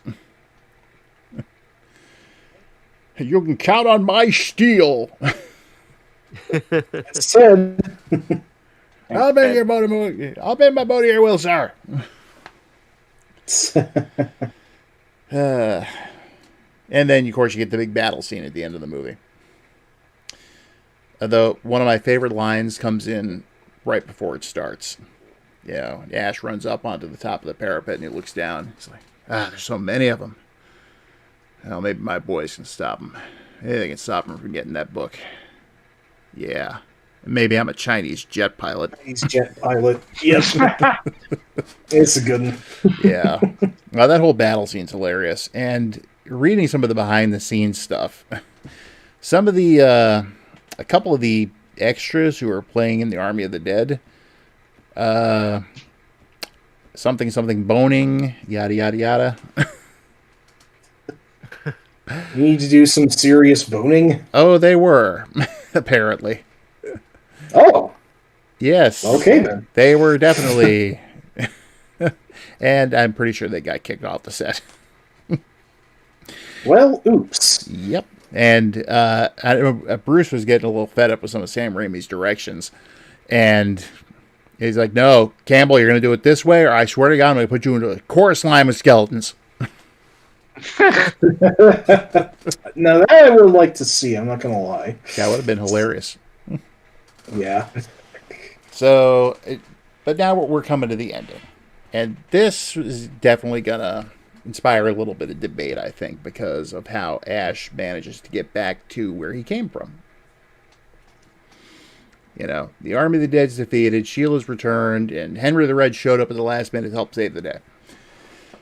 So now it's just up to the wise man to go ahead and read the Necronomicon and figure out how to send Ash back to his own time. Well, here's the question. See, there's two endings to this movie. There's the original ending and the theatrical ending, which the studio pushed for. The original ending featured Ash being sealed in a cave along with his car and taking drops of this potion. And he was supposed to count enough for the number of centuries to pass to where he'd get back to his own time. And, well, there's something happens. He gets distracted, and he takes one too many drops. And when he wakes up, he comes out of the cave, expecting to find himself home, only to find out the place has been basically annihilated. And it just ends with him going, "No, I slept too long." Isn't it like, wasn't like Big Ben like destroyed or something because he was in Yeah, England? exactly. So he was yeah. Good point. Now, in the theatrical one, the wise man basically says, take this, and when you awake, you'll arrive in your own time. And you see him ride off from the castle, and the next thing you know, it fades into S-Mart. And he's been telling this story to a very bored co-worker of his. Which is Ted again. Yep. Yep. You say the words right this time? Yeah, he had to say the words. Yeah, I basically said every single syllable. Basically. And, he's going along doing his thing with his pricing gun, and a very attractive co-worker of his. She's like, a story about how you could have been king? I think it's kind of cute. Really?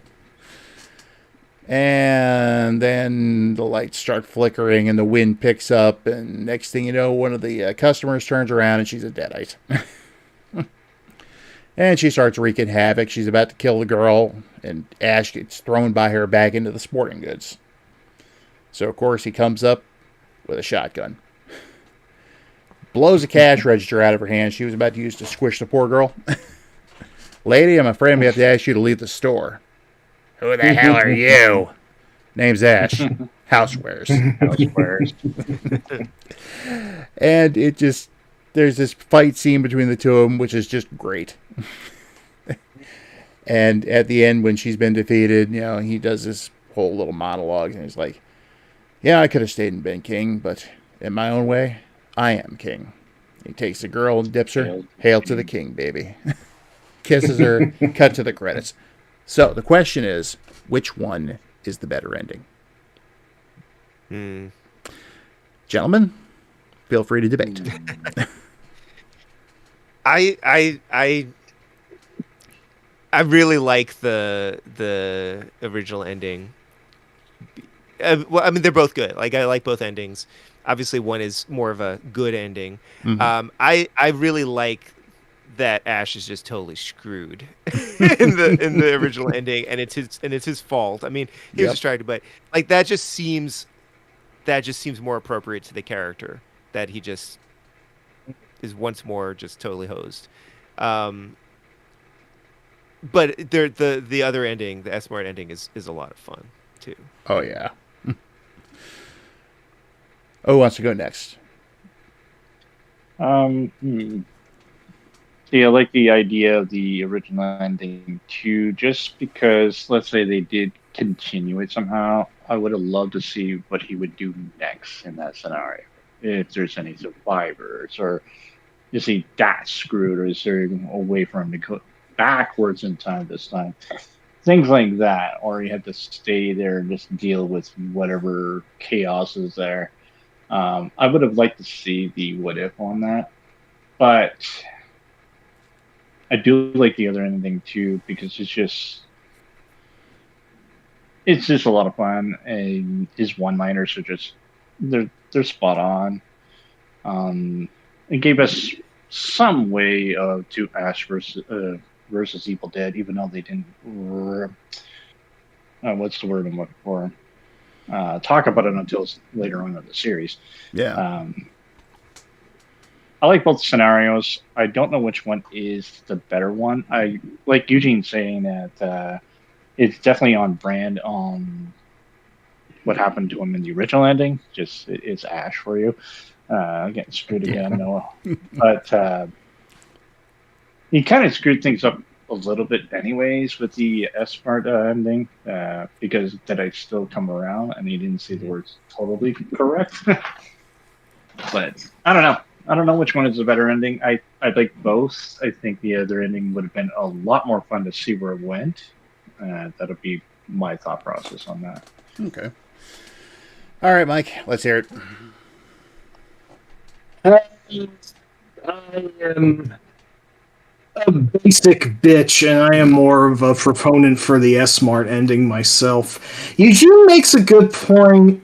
Eugene and Jay both make a good point that it's very on brand for Ash to be an idiot and muck things up, because that's kind of how he's been portrayed all throughout this film.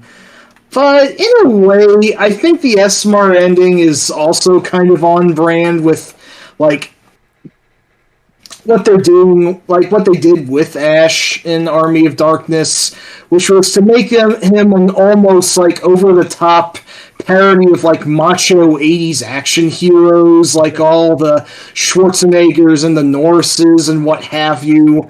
And you know that the S-Mart ending just played to him being suave, debonair, almost Marty Stew-ish, or Marty Stew in this case, I suppose, just being as over the top, much of an action hero parody as he's become. I do think that the S-Mart ending leans more into that aspect of Ash, which I do personally like, and that which I think that Ash versus Evil Dead, which I'm suppose we'll be getting into talking about soon, also does really emphasize, him being as, as macho as he is, and, how well Bruce can really sell that. So, I don't know. And the S-Mart ending was the one that I saw when I saw it, and I guess maybe, I'm still a little bit, so to speak, nostalgic for it, but like the other ending, the Apocalypse ending definitely has merit, but I don't know, I think this S-Mart one just seems a little more right to me for what Army of Darkness was trying to go for all along, in my opinion, anyway. Mm-hmm. I'm actually with you on that, Mike. The S-Mart Gotcha. ending is my favorite of the two. It's just fun. Mm-hmm. I mean, the other... You know, Go ahead. sorry, I don't want to interrupt. I was just going to say, I just realized or thought about another reason why the alternate ending or the original ending appeals to me is because it feels like a Twilight Zone ending. It's got like the time enough at last vibe. Yeah, Of like, it oh, does. now I have time. Now I have time to read, and then it's like, oh, my glasses, and that the scary door. right, and Yeah. that is also Yeah. the apocalyptic ending of that. That ending is about the apocalypse, like nuclear attack, and so maybe there's some element of that where just like and Beamish, the main character of that story, does not deserve that fate. It's just sometimes life is just unfair. Yep. It's not fair. It's not fair. Oh, Hmm. I can still read the large print books. That's not fair. Scary door. I can read Braille. Victim of his own hubris. Hey, look at that weird mirror. But yeah, the S-Mart ending is just fun. Although I gotta agree with what Snarp said here about future Ash versus the undead. Like, you gotta wonder how the world was destroyed. I would say it was probably the Deadites. So it'd be nice if someone actually picked that up and ran with it in a comic series. Mm-hmm. Maybe they have it. I just don't know it. But yeah, I'm sorry. Just seeing Ash just be a total badass at the at the end in S-Mart was just great. Now, yeah, that's the original trilogy right there. So, and at this point, there was a very long dry spell between anything Evil Dead related. Yeah. On a side note, Army of Darkness is the only Evil Dead movie my father has ever seen. He would not be able to do the first one. He doesn't like gore, so the second one's out as great as it is. But he liked Army of Darkness. And since they recapped at the beginning, so it all kind of worked anyway. Yeah. That's true. So, but, yeah, so looks like most people in the chat are on Team S-Mart. Sorry, Eugene. Well, anyway, it's not to say we were completely deprived of Evil Dead stuff during that time. After all, it was during that dry spell that we got the first game, Hail to the King. And I know shortly, well, that was on the PS1, Dreamcast, whatnot. And then we started getting, we got 2 games total for the next generation after that with the PS2 and all that. Fistful of Boomstick and what was the other one? Regeneration? Yeah, I think it was Regeneration. Yeah. I owned Fistful of Boomstick, and it was a major improvement over Hail to the King.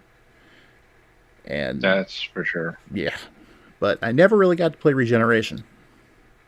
And Ted Raimi was supposed to be like your half-deadite sidekick in that one. Mm-hmm.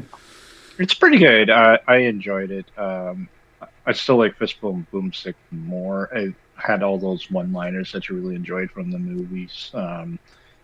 Yeah. It was just, I don't know. I was my favorite out of those 3 games. Hail to the King had some good ideas because he goes back in time again. Mm-hmm. But I didn't like the idea of finding the gas tanks for the chainsaw.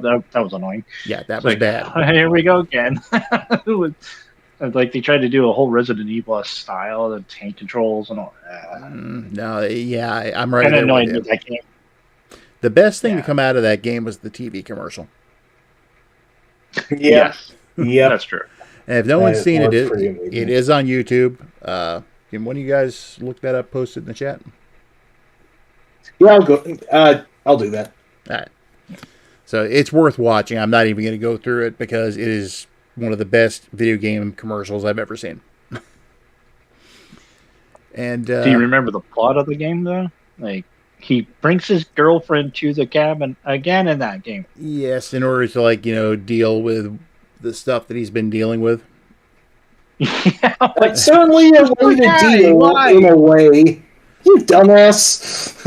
That's one to say. I know his hand is still running around. It turns on the tape recorder, and here come the Deadites. Mm-hmm. But yeah, it wasn't that great of a game. No. So I hear. It looked like it was basically trying to be a Resident Evil clone, but something I read that, like, I haven't played the game myself, I should know, but I read something about it that just seemed like outright bullshit. That despite having limited resources yourself, apparently enemies frequently respawn in that game for some reason. That sounds like a huge pain in the ass to deal with. Yeah. So it is pretty accurate there. Yeah, I can see that. Dang. I will say, I was not 100% truthful when I said that the commercial was the best thing about the game. Bruce's voiceover is A+ in that game. At least, yeah. I imagine you'd probably be playing the game mostly, because it's Bruce Campbell vehicle like that one Pitfall 3D game was, unlikely as that was. But Pitfall 3D? Yes, Pitfall 3D Beyond the Jungle for the PS1.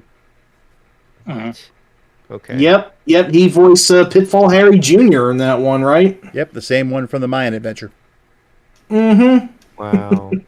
And I remember I read an interview with him where I think it was for the development of that game, the people who wrote the script were slipping in Evil Dead references, and he basically says, nope, we're not doing that. So, but yes, that was a great ad. And that's supposed to be a chainsaw? But, okay, so now I'd said to Brandon earlier I was going to tell this story later on, and now is a perfectly good time to do it. At the same time, Bruce had released his first book. That was If Chins Could Kill, Confessions of a B-Movie Actor. Now, I ended up getting a copy, and okay, I have to admit I do owe most of this to my ex-wife. It's one of the nicest things she ever did for me. And believe me, that list is very short. So, we found out that he was going to be, he was going around on his book tour. He'd be appearing down in Orlando at the Coliseum of Comics. So we made plans to go down there. Now, a couple things here. One, it was a night I had to work. I was working overnights doing tech support at the time. And this thing was supposed to last till 9, so I'm thinking, okay, I got plenty of time. Finish up here. She can drop me off. She'll come back, pick me up in the morning. You know, but we get there. We missed his panel that he did, which sucked. So he's in there signing books at this point, meeting the fans. And we get there only to find out that you had to have a number to go see him. Well, all the numbers were gone. They'd been given away. So we're standing there, we're talking, and keep in mind, we have my infant daughter with us, too. Who, ever since then, well, no, I'll say this in a minute. So we're standing there talking, and just, you know, it's like, we missed the numbers and all that. And this woman standing nearby overhears us, comes up to us. She's like, you know, you guys didn't get a number? I actually ended up getting 2 of them. Would you like the other one? Yes, please. So we get in line. And every so often I'm talking to one of the guys in the line and, you know, what number are you up to? And he's like, 2 something. And I look at my ticket, it's like 370. It's like, oh boy. And it's almost 9. I don't think I'm going to get to meet him. 9 comes and goes. 10 comes and goes. He's still there. So I asked the guy what number they were up to at this point. They'd just gotten into the 3s. And you know what? At that point, he looks at me. He's like, you know, we just want to go ahead and get this thing over with. So just go ahead and get in line here. Okay, cool. So all 3 of us are in line. And we're maybe 8 people back from meeting him at that point. And that's when this Orlando cop walks right up to us. Points at the 2 of us and goes, you 2 can go to the front of the line. Oh, excuse me? Yeah, Mr. Campbell saw you have an infant. He'd like to see you since it's getting late so you can get her taken care of. Okay. So we moved to the front of the line. We got so many dirty looks for that, but it's like, are you going to argue with Bruce Campbell? Are you really going to argue with Bruce Campbell? I wouldn't. So, naturally, I'm next. I was the one with the ticket, so I was able to go up and talk to him. He also had a thing where, to make things easier on him, what he would have you do is put your name on a Post-it note and put it in your book. So, go up to him, hand him my book, and, you know, exchange greetings. He's like, you must be Rob. I was like, yes, sir. And he's like, and who are they? I was like, it's my wife and my daughter. Oh, well, come on up here. Come on up. So they come up there, and we had a camera with us. So we're talking for a couple minutes, and yeah, I keep my eye on all this stuff I wanted to say to him. The minute he looked at me, I was just like, gone. So we're talking, and you know, he asked about my daughter and all this other stuff, and then he gets a pic. He takes the pic. Actually, he doesn't take a picture. Someone else takes a picture of all 4 of us, and he's like, "Yeah, you put that in your Christmas cards. It'll look great." What I didn't realize at the time when we were posing with the picture is that he was leaning on my shoulder. I saw that when the picture got developed like a week later, and it's like, holy crap. I didn't even know. Yeah. And at the end, you know, he hands me back my signed book, and we're standing up. And I remember one thing I wanted to tell him at that point. This was a pet project of mine, a piece of fan fiction I was doing before I started seriously writing.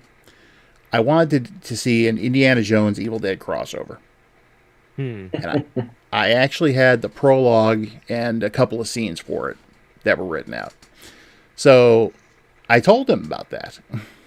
And he smiles like, yeah, that must be fun. And I'm like, yes, you've been a real inspiration to me, sir. Thank you. So Anyway, it's like midnight at this point. I get to work. I go up to my supervisor. Luckily, my supervisor is a good friend of mine. And big Evil Dead fan. Nice. So he's like, "You're late. What happened?" It's like, yeah, well, I had a pretty good reason for being late. There weren't any phones I couldn't call. But I have my excuse right here. Plunk the book down on his desk. There you go. He opens it up, sees the signature, and he's like, "You met Bruce Campbell?" Uh-huh. "You met Bruce Campbell?" "Yeah." "Okay, I'm approving this late." This is, you get a complete pass on this one. And then for the rest of the night, everyone else there in the call center who was an Evil Dead or a Bruce Campbell fan kept coming up. He's, "You met Bruce Campbell? Can we see his autograph?" So yeah, that was great. Totally. Yeah, my first encounter, that was actually my first real encounter with a celebrity, to tell you the truth. Sweet. I ended up meeting a lot more of them years later when I started doing security. Mm-hmm. But, those are stories for another time, though. Yeah, there's thanks, Mo. Mo would know about some of the other stories from security because they happened where she and I both worked. Yep. Yeah, I know, right, Prime?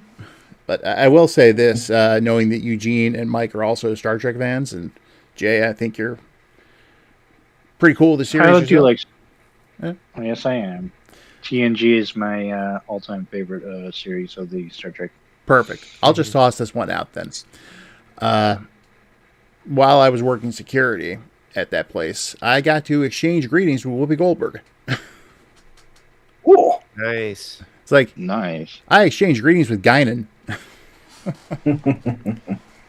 But anyway, so it was a great show. I once walked past Whoopi Goldberg and wasn't aware of it until my friends told me about it. I was like, "What?" So I worked at Kaufman Astoria Studios in New York for a long time. I worked at Lifetime Television, and they filmed a lot of things in the studio there. And she was apparently in the lobby one day, and I just walked past her and didn't notice her. I mean, I did encounter Christopher Walken once, and had he scared the heck out of me. If Christopher Walken actually creeps me out quite a bit, because of the Dead Zone and Sleepy Hollow and even Batman Returns. Like he's just And so they were filming the Stepford Wives, the remake at the studio, and I was coming to work. I worked the late shift, and I come to work, and I have to go down this hallway and then down the stairs into the basement. And as I'm going down this hallway, Christopher Walken is like shambling towards me, like in a bathrobe with his hair all crazy from the Stepford Wives. And as he comes closer, like my heart actually starts pounding. I'm like, what do I do? And I think I said something like, "Good afternoon," or something like that, and he mumbles something, and but I'm just trying to get past him, right? And so I get down to the stairs, and suddenly then I realize what he said. He said, "Hey, how are you?" But I'm like, "Oh my god!" Like, oh yeah, like my heart is going. Nice. All right, to answer your question, yes, Brandon, that was her in Jumping Jack Flash. And Mo, yes, that was one of the times Whoopi and Joy Behar showed up. I'll tell you, this is a really short one, so I'll just tell you what happened. Basically, I was I was what they called a breaker that night. So I had to go around to the different posts and give officers their lunch breaks. So I relieve one officer, and I'm standing there, and I see this huge crowd of people coming down out of the hotel. And we're talking like 30 people here. And they start walking in my direction. So as they pass me, I'm like, "Evening, folks, how's everybody doing?" No one says a word to me, except the woman in the middle. And she smiles. She says, "Hi, how are you?" It's like, "Doing good, thanks. Have a good night." And as I'm watching them go, I'm like, why did she look so... Wait a minute. Dreadlocks, little round black... Whoopi Goldberg. Mm-hmm. Ugh. yeah, that was just one of those. Wait, what? But you Like know, there's something wrong with his timeline. yeah, crap. She needs to get back to the Enterprise.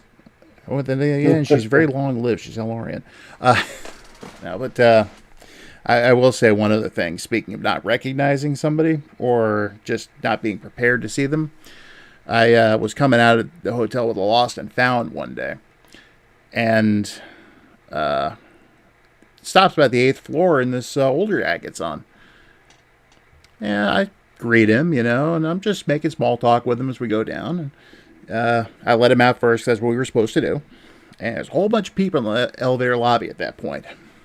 And they all start going, "Hey, Jerry, hey, Jerry, what's up? Hey, Jerry, man, hey."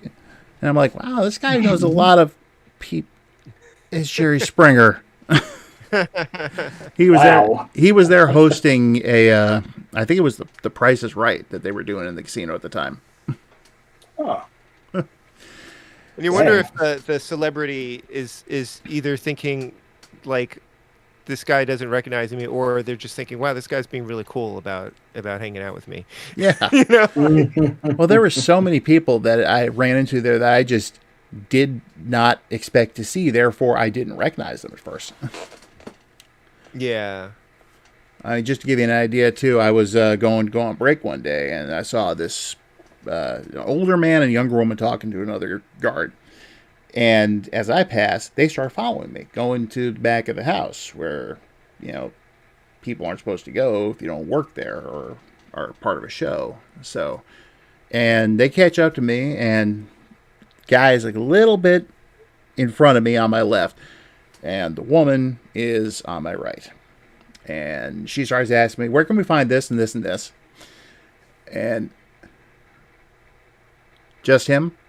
Wow. Sorry, Mo. But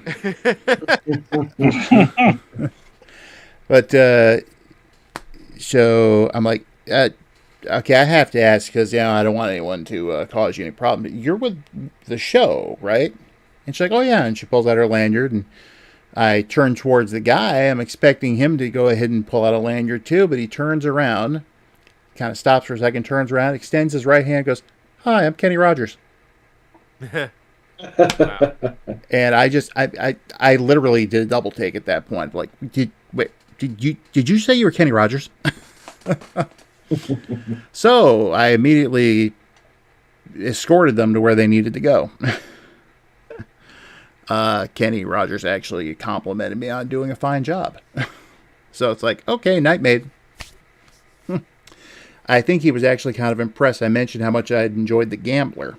He thought I was talking about the movie. I was talking about the song. I remember seeing him performing on The Muppet Show when I was a kid. Oh, nice. So, but okay, before this goes into a story about who everybody's met that's famous. I was gonna say, fantastic evil bed stream you got going here about your time at working at blank that I can't mention. Yeah, I remember those too, Mo. They never had an Evil Dead slot machine there, though. They had Indiana Jones, but not Evil Dead. Jaws too. Oh,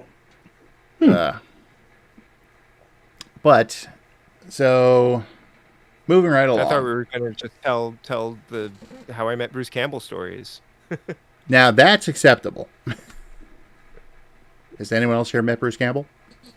Well, I've also Sadly, been no. to a couple of his signings. I have for If Chins Could Kill, and then also Make Love the Bruce Campbell Way. Yeah. And I do recall, I think it was for If Chins Could Kill. Sadly, the most memorable thing about it, because I don't even remember what I said, because starstruck, and I have a picture, but it's on like an old computer. I think the most memorable thing about that, unfortunately, is that book signing was in the Borders bookstore that was in the World Trade Center. Oh, that of course no longer exists. Jesus. Yeah. And but I also recall that I believe the signing was around his birthday. Like his birthday was either that day or it was like the next day, and so they had a birthday cake for him at the signing, which was really cool. Nice. Yeah, so I got his book then, and then the second time he had a signing, the second book, I remember getting an extra copy for a friend of mine who's also an Evil Dead fan, and her birthday was around the same time, so that was her gift. I got a book signed for her. Um, but yeah, I mean, going to one of those events, I think, obviously you have that brief interaction with him, but going to one of those events, especially at that time, you get a sense of what his life was like after the the Evil Dead and Army of Darkness and Briscoe County Jr., because he just hears all the same questions over and over again. When is the next movie? Like, what are you working on? When is Briscoe County Jr. coming out on DVD? Because it hadn't come out yet. And so he knows he so because he would remark on how he just gets the same questions over and over and over again. But he's great in person. He is, just some of the comments that he made to you. I mean, he just has like a great presence. He can work a room, right? Like you can totally see like the line between Bruce Campbell and the roles he plays is very thin, because I think that, I think he's a great actor, but I think a lot of the time he's also playing Bruce Campbell, but he's great. He's just delightful. So, and if you ever have the opportunity to see him in person in any capacity, like, go for it. Absolutely. Which reminds me of what I was going to say originally that I never did. Since my oldest was the one to go ahead and actually, get us up there to meet him, ever since that day I've referred to her as my good luck charm. And I would love to be able to meet him again and have her with me, so I could just pull out the picture and go, yeah, I met you back in like 2000 and no, it was 2002. 2002, and well, that little baby ain't a little baby no more. She would be completely thrilled to be able to meet him. In fact, I have an old Army of Darkness t-shirt that I can't fit into anymore, but she fits it perfectly. Nice. So, Mike, I know you've never met Bruce Campbell. I'm a lame-o, yes. Let's just be honest. Yeah. I'm there too. All right, Mo. Have a good one. Oh, see you, Mo. You take care. Have a good night. Always great to have you. Yeah. But, self-deprecation aside, I probably wouldn't know what to say to him, but by all accounts, he sounds like a real classy gent, so to speak. Yeah. And he seems like someone who'd be glad to tell stories and about how he's lived and, just be real. Like, he does seem like a rad guy, and it'd be cool if I did meet him someday. But like, at the same time, it's okay if he never comes to buttfuck nowhere where I am. Well, not every author, not every celebrity would stay to the end of one of those events to make sure that everybody got a chance to meet them. This is true. Signed 300 something people. And I think that I can get the sense from Bruce Campbell that like he knows like the fans are important to him, right? Like so that's cool. Like and to have the kindness to bring you guys up to the front because you had a baby with you, like that's awesome. I was already a big fan of Bruce Campbell, and hearing that story makes me an even bigger fan of him as a person. Yeah. It was definitely a completely and totally unforgettable experience. I mean, the closest I've ever gotten to that celebrity-wise was meeting both Debbie Gibson and the Cranberries. Wow. Nice. And there was one other one, but I ain't talking about that one. It was a positive one, but it was definitely a strange one. At least for me. Yeah, I think I know the one you mean. Your secret's safe with me. Yeah, I think you know too. I did go to a convention once that Ted Raimi was at. Really? And, cool. And it was actually a friend. A friend dragged me. Well, he didn't really drag me, but my friend is a huge Xena fan. He has like a shock room, like one of the licensed prop shock rooms that first came out. So he was Sweet. like, "Yeah, you want to go to the Xena convention?" And at the time, I hate to say it, I was more of a Hercules fan than I was of Xena, and that certainly has changed. But I was like, "Yeah, Yeah. sure, I'll come with you. Why not?" Right?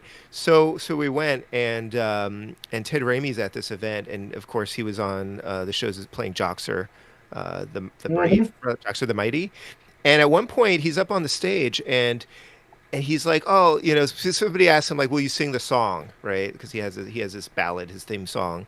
And he's like, "Sure." He was like, everyone come on up and sing it with me." Security freaks out because they are trying to keep people away from the stage, but there's like a rush of people to go up there with him, and they're just like, "What are you doing?" and That's amazing. he's got to be a chaos agent, right? Like Ted Raimi knows what he's doing, or he's completely oblivious. But that was a fun moment too. He's like, "Sure, come on up and sing." It's like, no, do not do that. I've known enough special events guys from when I worked at the casino to be able to tell you how accurate that is. There is video of one of my former fellow officers who did a little special events work to get overtime when Pitbull was playing the casino. There were women running up on the stage to basically jump all over him. And there's footage of my old co-worker literally pulling these women off of Pitbull. And then I remember my ex was a big Al Green fan, and he was playing the casino. I got employee discounted tickets, so I took her. And he's not my kind of music, but I got to say, that man is a showman. He knows. Yeah, and it was one point, fans were trying to come up on the stage, and security's pulling them off. I'm watching the whole thing going, man, I'm glad I'm not down there. And he's like, "Oh, what are you doing that for? My fans love me." Yeah. You know what I'm reminded of? Just left field. What's that? The I guess final or bonus stage of the 1983 Journey video game where you play a security guard trying to keep everyone away from the band. And Separate Ways is actually playing in the machine, like the actual song, because of some cool cassette thing. But they never tried doing it again. Yeah, it was a cassette. Yeah. Crazy. I remember walking out of that Al Green show going, okay, not my kind of music, but I was thoroughly entertained. So, nice. All right, back to Evil Dead. Before Ash versus Evil Dead, we got the 2013. I don't know. I've been calling it Evil Dead: The Next Generation for the longest time. It's not a bad way of putting it, to be honest. That's an interesting way of doing it. Yeah. Mm-hmm. It definitely veered more back towards straight horror. Mm-hmm. That's an understatement. Yeah, and the new hero character Mia, she was interesting. I mean, she went to a lot darker places than Ash did, but with the whole drug addiction thing. Yeah, she did have more coming into her character than Ash from the first Evil Dead, who's really more of a blank slate, if anything, so to speak. So I thought that was interesting. So some might say it's a little bit, gratuitous, dark for the sake of dark, but hey, it was an angle, and it was interesting how the cabin retreat was kind of like a sort of a bit of a tough love sort of like intervention on her. So that had. Like, I don't even remember what was the reason why they went to the cabin, the original, so here was at least a little more clearly defined. Yeah. Which I thought was interesting. But of course, they find the Necronomicon, and, well, things happen. Bad things. Quit reading it, you doofuses. Seriously. Of course, on a fun side note, the classics out back. Covered in dirt and debris. That's right. Yeah, true.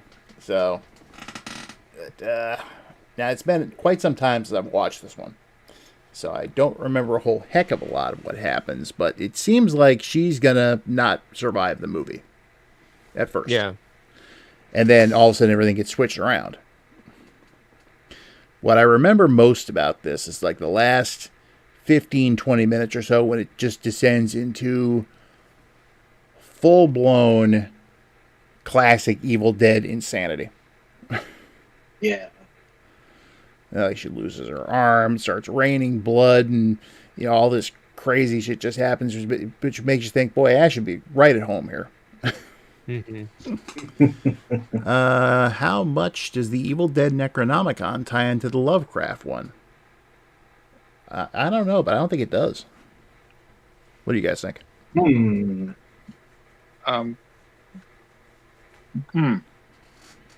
don't know. Yeah, I don't know that it would be the same one because that would be like I'm a little bit rusty on my Lovecraft, but wouldn't that be more related to like the old ones? I think it's sort of like a shorthand or so it's also interesting because like in the movies it's Necronomicon Ex Mortis, right? Like the Book of the Dead.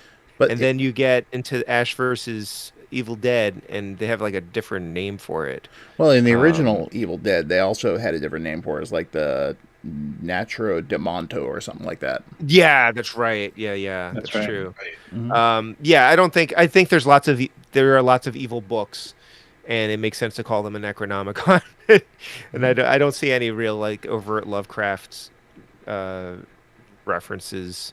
Yeah, that's surprising. I don't think the series ever really touched on any sort of elder god lore at any point. At least, nothing so clearly invoking the actual names of like Cthulhu or Azathoth or Hastur or whatever have you. And that's kind of surprising they never really went full-blown that direction, come to think of it. I wonder why. There's some themes of certainly of like madness, right? And delusions and things like that. But I think that's kind of the closest that you get to it being Lovecraftian in any sense. Fair enough. Besides, so the Evil Dead. Go ahead. Sorry. I was going to say, besides, if we want Lovecraftian stuff to tie into, we got the entire Ernest Evans / Annette trilogy to go ahead and fill those needs. True. That is very true. Yeah, that is very much about elder gods in the 1920s or what have you. What a crazy series. Yeah, it's like elder gods mixed with Indiana Jones. Yeah, it's a winning combo. Mm-hmm. But this movie, Evil Dead 2013, for want of a better description, I had just given it a pass. I only watched it a couple months ago because of this podcast. And the reason for it was, from what I saw of it in the trailers, like the commercials, it seemed like it was going to be like the torture porn horror movies of that age. And I didn't think I needed to see Evil Dead that was made kind of more grotesque or grittier, and I thought that's all it was. I thought it was they took the story and they just made it like bloodier and more disgusting, and they did do some of that. But when I saw it, I was surprised that it was actually pretty good and really interested in what core elements they thought were this is Evil Dead and this is what we need to reference and carry forward. And it is things like losing a limb, right? Like losing your arm. Mm-hmm. There's certain like touch points. The tree, right? Like, like these are. It's interesting to just say like, okay, well, what did they look at Evil Dead? It's like this is what makes it Evil Dead, and this is what we have to either honor or reference. But it did feel like, in the end, it did feel like Evil Dead to me. Mm-hmm. And that's probably what I was most surprised by, because it was Evil Dead made not by Sam Raimi directly, without Bruce Campbell directly. He's sort of in it. I was going to get to that. Yeah, but yeah, like I felt like it did somehow capture the essence of it without, but definitely more the hardcore sort of gory side of this is horror, not the camp as much, right? Now, Brandon had said something over in the chat about how the book was never described, only talked about with Lovecraft, and it was written by the mad Arab Al-Hazred. which is interesting because the Hail to the King game actually describes the Necronomicon as being written by an Arab known as the Mad Poet. So, depending on how canon they decide to make that, would, I guess, ultimately answer the question of whether or not it's connected to the Lovecraft one. We don't even know that the movies are canon to themselves. Like, yeah, exactly. I don't think we're ever going to get the answer to this question. That this was actually the only Evil Dead I've seen in theaters. Cool. So, and I walked out going, okay, I enjoyed that. went with a couple of friends of mine. Nice. In fact, mine and Mike's mutual friend, Patrick. I went with him and his wife and another friend of ours. Very nice. So, but yeah, it was good. Jay, what are your thoughts on it? So, that is probably the most intense Evil Dead film out of all the movies. Even the latest one, that's intense in its own right. But yeah, when I watched this at the theaters too. It was the very first Evil Dead movie that I watched at the theaters, and I'm a huge Evil Dead fan. I'm like, oh, a new one. I'm curious. I want to see how they're going to do this, especially since it didn't really have Ash. Brandon's taking off. Have a good night, man. See you, Brandon. See you, Brandon. Thanks for stopping in, sir. Take care. Cheers, Brandon. Even though Ash is sort of in it, kinda. Yeah. We're going to have to touch on that ultimately. So, but yes. go on. But the movie really sets the tone right away. Like the opening sequence of the film is, you know, you're getting into something little darker than the other films because it has a cold opening, and then gives you that false sense of security for the first 20 minutes, set up the characters. Mm-hmm. And what I liked about the characters too is that each of their names is the first letter equals out to demon. Yeah. So you had Mia, and I think Natalie, Olivia, Eric. Eric. Damien is the other one too. I think her brother. But once he starts playing with the book, Eric, and I'm like, why? You're too curious, dude. Yeah. And when it strikes me, and I love the twist with her character that she ends up coming through in the end, and they didn't really try to redo Ash with a new character, which I really enjoyed too. Yes, you cannot recast Ash. Yeah, even though the brother kind of wore the same clothes, so I think they were doing a nod, but not having to play the same character, which is I really appreciate. But once it starts going, holy crap! I was holding on to the seat for the entire movie. I'm thinking to myself, when is this going to stop? Like, it just kept going, and Mia's acting. Oh my god, Jane Levy, who does the character. Her performance as a Deadite was brutal, but fantastic. She did knock that character out of the park, both as a normal person. She's trying to kick a drug habit, and playing as a Deadite. Like some of the scenes she did, it was intense. Yeah. I love the movie. I watch it as I watch the others almost every year, just because I think it's a very clever reboot, even though, there's some of that torture porn that was kind of... it was just style at the time.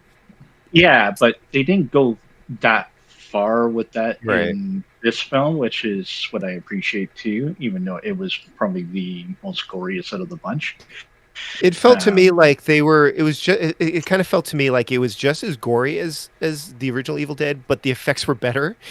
Like that's kind of the level of it for me. Yeah. Because which was I agree with you. It didn't feel like it went overboard, and and there were things that were that made you more uncomfortable than like sick, right? Yes, So, and that's what I wanted out of that film is, even though, like I said, I'm when I was at theaters holding the seat, I think I was going to break the the armrest. How tight I was holding, I'm like, and I love horror films for the reason to try to scare me. So I'm that kind of a person, but I didn't get scared too often. But this one kept me going. No, and the last 10 minutes when Mia was up against the final Deadite or whatever you want to call it there. Still the that best was part incredible. of the movie. Yeah. The music, the rain of blood, it's just like, holy crap. If we had Ash in that scene at the same time, that would have been super perfect. Yeah. But great homage to the original trilogy. Not as campy as Army of Darkness, I guess you can say, but no, it was a really good film. One of the better reboots or remakes out there for sure. Mm-hmm. So, Mike, you have any additional thoughts on this one? Yeah, I have to agree. This one is not only better than I thought it would be, but better than it has any right to. I mean, what expectation did anyone have hearing about an Evil Dead film that doesn't star Bruce Campbell and, asterisk accepted, doesn't really have him in it either? Because eventually it's like Bruce just kind of became the front, and I mean, he didn't start out that way necessarily with the first film, but Bruce eventually became the sort of front and center selling point for the series, so it kind of seemed like blasphemy to do the reboot thing, especially since so many other damn horror reboots had happened around this time for the past however many years, and most of them frankly sucked. I am also going to be that asshole and say that I think most horror movies in the 21st century suck. I'm going to be that purist dickhead and say that I think horror never really got better than it did in the 80s. Even the 90s, which has a lot of films of the genre I like, already started to feel like things were kind of falling off a little bit, arguably. But I'm a real snob, and there's just this thing about more modern horror, just this overall feel of it that more modern horror films forgot to be fun, if I might be rather blunt. Where's Prime to back me up on this? I might be mistaken, but I think he kind of feels sort of that way to an extent as well. Again, I am being an ass, so yeah. And like Jay was saying, it did. Jay and Eugene were both saying that, it effectively does have, some sort of feels of more modern horror films at the time, some torture porn, some more like gore for the sake of gore. Yeah, 2000s horror was just a huge fucking what's the word I'm looking for? Sinkhole. Sinkhole. Yes, exactly. Yes, perfect. That is what I would say for that. For horror with the 1-2 punch of all the fucking Saw also rans and the fucking Paranormal Activity found footage bullshit. That shit's lame, man. I'm sorry. But, I'm not scared. I just don't like it. My review of any Paranormal Activity movie. Are you saying that about me, or did you get that from somewhere else? I got it from Riff Tracks. Yes. Nice. That does sound pretty on point, yeah. But yeah, let me see. So I'm just going on a little bit of a tangent there, forgive me, but yeah, for as, prima facie is the 2013 films seems like it should be a bad idea. I don't know. Somehow they made it work. It's a rare occasion that they got it right. Yeah, somehow they just did. And, I'll give Fede Alvarez all the credit in the world, because by all accounts, I hear the Alien Romulus is actually pretty goddamn good, too. So, I can vouch for that. It is. Yeah. It is good. What did I like Sharon his say work. here? Need to Let me watch that see. this week. Yeah, you definitely need He to. also he also Yeah. did the movie Don't Breathe. Oh yeah, I've heard good about that one. That's the one with Stephen Lang as the blind guy, was it? Yeah, and also stars Jane Levy as the main character. Ah, yeah. Fuck, I gotta get on that one then. Good suggestion. Like, not all horror in the modern day is a bust. It was really shitty there for a while. It did get better eventually, but I don't think it's ever really going to get back up to the level it was back in the late 20th century. But, Evil Dead 2013 is a film that proves, yeah, it's got some juice left, especially if they pay homage to the classics while still eventually putting their own spin on it and doing their own thing. And yeah, I agree with you guys. The last 15 minutes where the Great Destructor or whatever you say just rises up and starts, everything just goes to fucking hell. It's some good shit. Yeah, I And the mean, music that they play at that scene, holy crap! It's eerie and creepy, but it helps with the tension of that scene. It was so good. I wonder absolutely. I'm glad that I got to rewatch it recently because I might even throw out the hot take. I might like this film a little bit more than the first Evil Dead? Question mark? Is that going to get me slammed to say? I don't know. Yeah, it'd be interesting to find out if someone actually overdubbed that scene with "Raining Blood" by Slayer. That would be amazing. Yes, if Yeah. only. Okay, real quick aside here. I'm trying to puzzle out exactly what Sharon is saying here. Has anyone saw how almost every horror movie, the star always runs toward the enemy instead of running away? Why do they do that? That's an awfully broad question. It is. I don't really know how to respond to that either. My apologies. Sorry, Sharon. You kind of stumped me and Mike. How about you guys? Well, all I can say I is that. Oh, go ahead. Well, no, I was going to say if you're running away from them, there's no movie. I guess exactly. like either you're going to be killed or you're going to escape, right? Like, but if you want any actual conflict, then you have to bring the two together, and it's more heroic, I guess, to run and engage the enemy. But what were you going to say, Jay? Oh, you mean like the final girl or whoever always staying and fighting instead of just getting the hell out of Dodge. I think I get you. Yeah. I'll pretty much just defer to what Eugene said just now. It's like the movie has to, end on more of a climax. Even if it is just the person escaping, like in the first Texas Chainsaw Massacre. But yeah, at some point, it's like they just have enough. Like when someone like all your friends are murdered, you have nothing left to lose. That just kind of, makes them sack up and face whatever's killing everyone off. Yeah, Sort of the impression I'm getting of that. And Jay, what you were gonna say? I guess that very similar to what Eugene was saying. Although some horror movies or action movies or whatever, they're kind of stuck in that situation. So, like, if they don't take care of the problem, they're not going to be able to get out of it. Or the problem will take care of them. Exactly. So sometimes running away just doesn't work.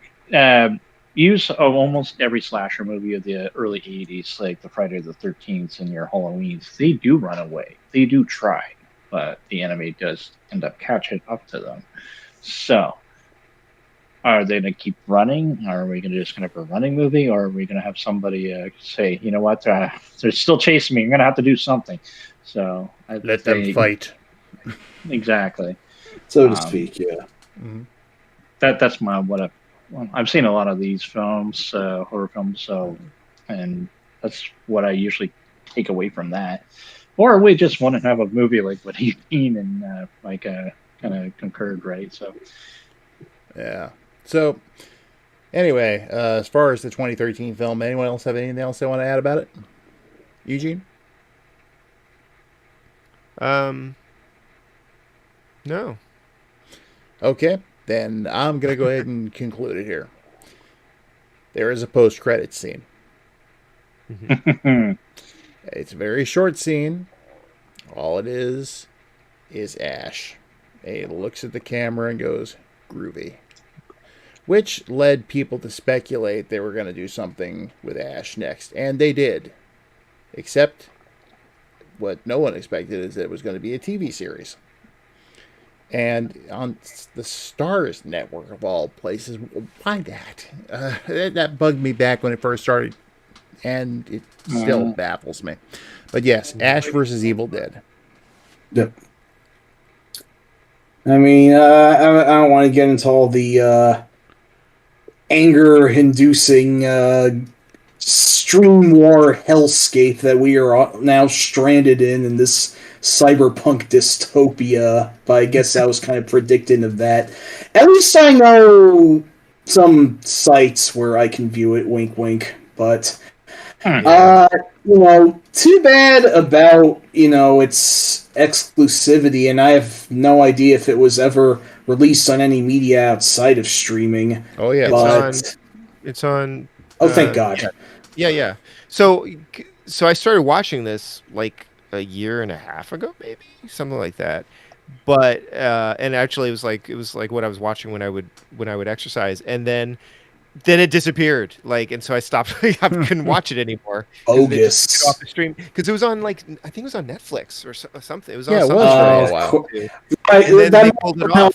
Initially, and then fuck Netflix, you asshole. So whoopsies. Yeah. Sorry that happened, man. It is That's on bogus. Blu-ray. It is on DVD. I finally did end up buying. I just I want to finish watching the show, so I have the DVD set. It was like $20 Yeah. for the whole series, which seems reasonable.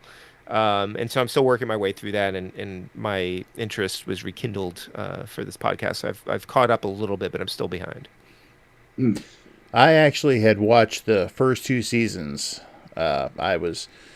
Since I never once ever subscribed to Stars as a cable channel, I had a friend of mine who was kind of hooking me up. But after the second season was over, never got around to season 3. I even had the DVD sitting on my shelf for several years before I finally sat down to watch it to prepare for this. And, if you take all 3 of them together, it's a great little series. Introduce some really interesting new characters into Ash's story. Mm-hmm. Like Mike's avatar, for example.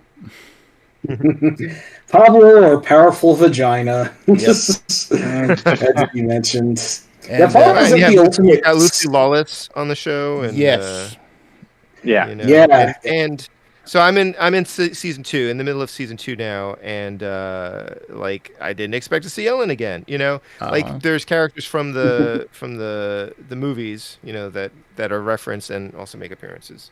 Mm-hmm. Yeah, it's crazy. And I will say that out of the new characters introduced, I think my favorite is Kelly. Kelly's too cool. She's just too fucking cool. Yeah, she is. There's some great stuff with her in season 3. So just so you know, Eugene. Cool. Yeah, no, I'm looking forward to it. I've watched. I've just seen the episodes with where Ash is in the asylum. Ashy Slashy. Yeah, and it's the Ashy Slashy puppet. I just periodically would just pause and say, "This is so well done." Just because it seems like a lot of what they still do are the practical effects that work so well in the films, and just the writing of it, like the character. Having just watched Evil Dead Rise, which we haven't gotten to yet, but just the Ash's lines are so great. It's just each of these episodes feels like a short movie. Yeah. They do feel like they feel just as indistinguishable from, I think, the theatrical Evil Deads that we've gotten from that original trilogy, and that's a gift. Right, yes. That this was just on TV, even if you couldn't watch it, and that they're still out there. If you like those movies at all, I think, and if you like Bruce Campbell for whatever reason, you have to watch the show. Pretty much, yeah. Oh yeah. Yep. So it's an excellent little series. What do you think, Jay? I agree. Actually, I did not fully finish season 3 yet. I'm at that level now, but. I really enjoyed the first two seasons, and it just felt like coming off of Army of Darkness, even though it wasn't totally tied in together right away. But I just like how Ash is more of a kind of an ass in the beginning. He just doesn't care, you know. Then he meets the other two, and they have their misadventures against the Deadites, and you know, it's just and then Ghost Lucy beaters. Lawless, yeah. Yep. No, but I do love Lucy Lawless coming into play. I always like her work, anyways, and she's worked with Sam Raimi and because of Xena and all that. Oh, yeah. And it's just nice to have her in the show as well.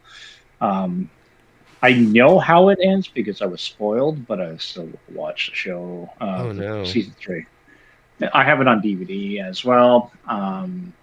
So, but I do know how it ends, and it's not a bad ending for what it is. But I would like to see where they could go further. But, Yeah, you and me both.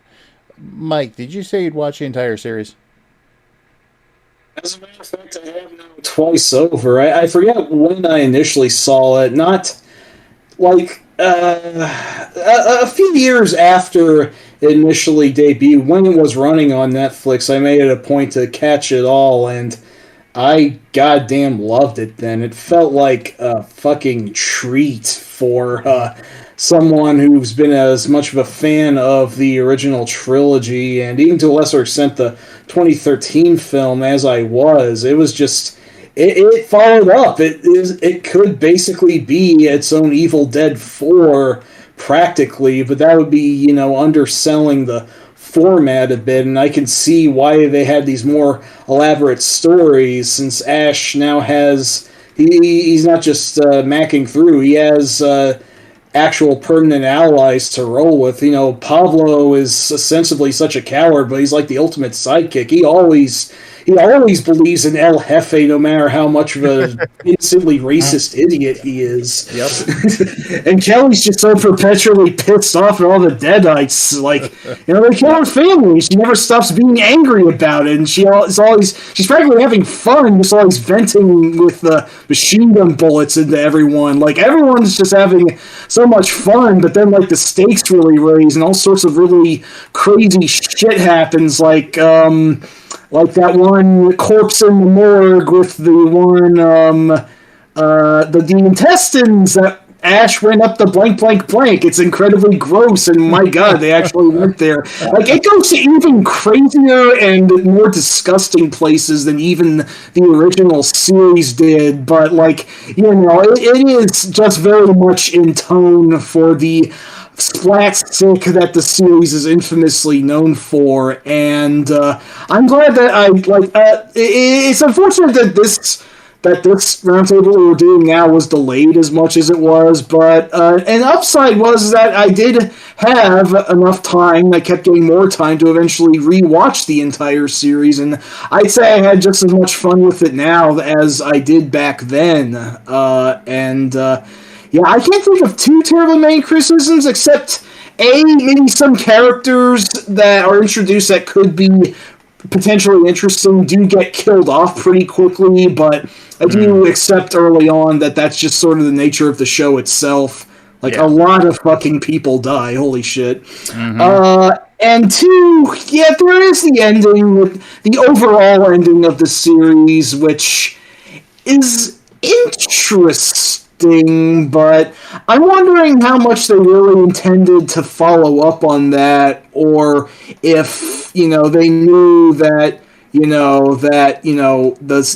were essentially going to end, we know that we're on the way out, so we're just going to go out on the most batshit note that we can, for better or worse.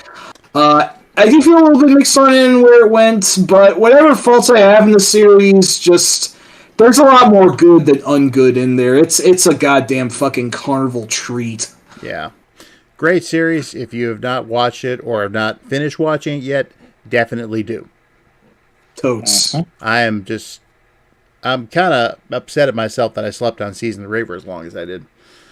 Yeah. Especially since every Yeah. time I looked at my DVD shelf, it was sitting right there staring at me. Yeah, we all have those things that we just don't get around to, like me Well, watching the entirety of all pre-revival Trek series when 2020 did what it did. So I will never regret that. well, I also was gifted the entire series of Burn Notice at one point. Took me Aha, over a yes. year to start watching it, but once I did, I got pretty sucked into it. Nice. So, well, we're coming close to the end here, so time to talk about the at the time the most recent Evil Dead movie, Evil Dead Rise. This one's been a bit polarizing. I'm gonna say that I enjoyed it, but it has a pretty different feel to it, and there's a few things that didn't quite sit so well with me. Yeah. So, I'm not really going to go into the plot to it or anything like that. It just, I figure whatever we talk about will come out in the discussion. So, Eugene, you agree with me, so take it away. Yeah, so I watched this very recently because again, I had just given these films a pass, and I don't think I liked it. It's part of it is it feels really strange because it's kind of bookended by like something that's totally unrelated to the main plot of the story. Like it's kind of there's like the scene at the lake that you think this is going to be like the movie. It's these kids are on a vacation or something, and then Mm-hmm.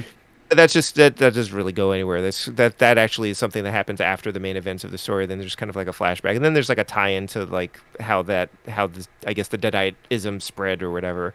But I think it's an interesting premise, like to see Evil Dead transplanted essentially to an urban space and into an apartment building instead of in like the wilderness somewhere in an isolated area. Like I think that's kind of a cool idea. Even though it's sort of like a very empty apartment building with like very few people there, and it's kind of isolated in its own way. The thing that this one does not feel like Evil Dead to me, even though it has all of the trappings of Evil Dead, and even more so than I think the first one, the 2013 movie did, especially when you get to the ending where they do seem to be trying to replace Ash in a way. Um, the thing being that the thing that didn't sit well with me is I'm a parent. I have an 11-year-old and a 3-year-old. It's like there are kids in jeopardy in this movie, Yeah, total and that first just for Evil feels Dead. feels like it crosses a line to me. Like I can't remember aside from horror movies that are explicitly about families and or like possessed children where the kids are sort of the horror element, that kind of a thing. Like this, it felt like it didn't work for me. It just didn't work for me. It was just um in a sense, like they're more innocent in a way than kids going on vacation into the wilderness. Mm-hmm. Yeah. So it just it just was it squicked me out quite a bit, and it was also I think more grotesque than the 2013 movie. I think it was leaning closer to the torture porn Yeah. horror elements that I don't enjoy. But Fortunately, yeah, I think I agree with you to an extent there. Yeah, Which, it's like it definitely had its moments, mhm. but yeah, I gotta agree about the kids thing. That just it's like I don't know whose idea it was to go ahead and put kids in jeopardy in this movie, but it doesn't feel right for Evil Dead. mm, Mhm. How about you, Jay? So I'm not a parent, so I can only imagine coming from that angle and point of view about the film. I did enjoy it when I saw it, but like after hearing your thoughts, because we talked about it before, that the kid element is a little strange.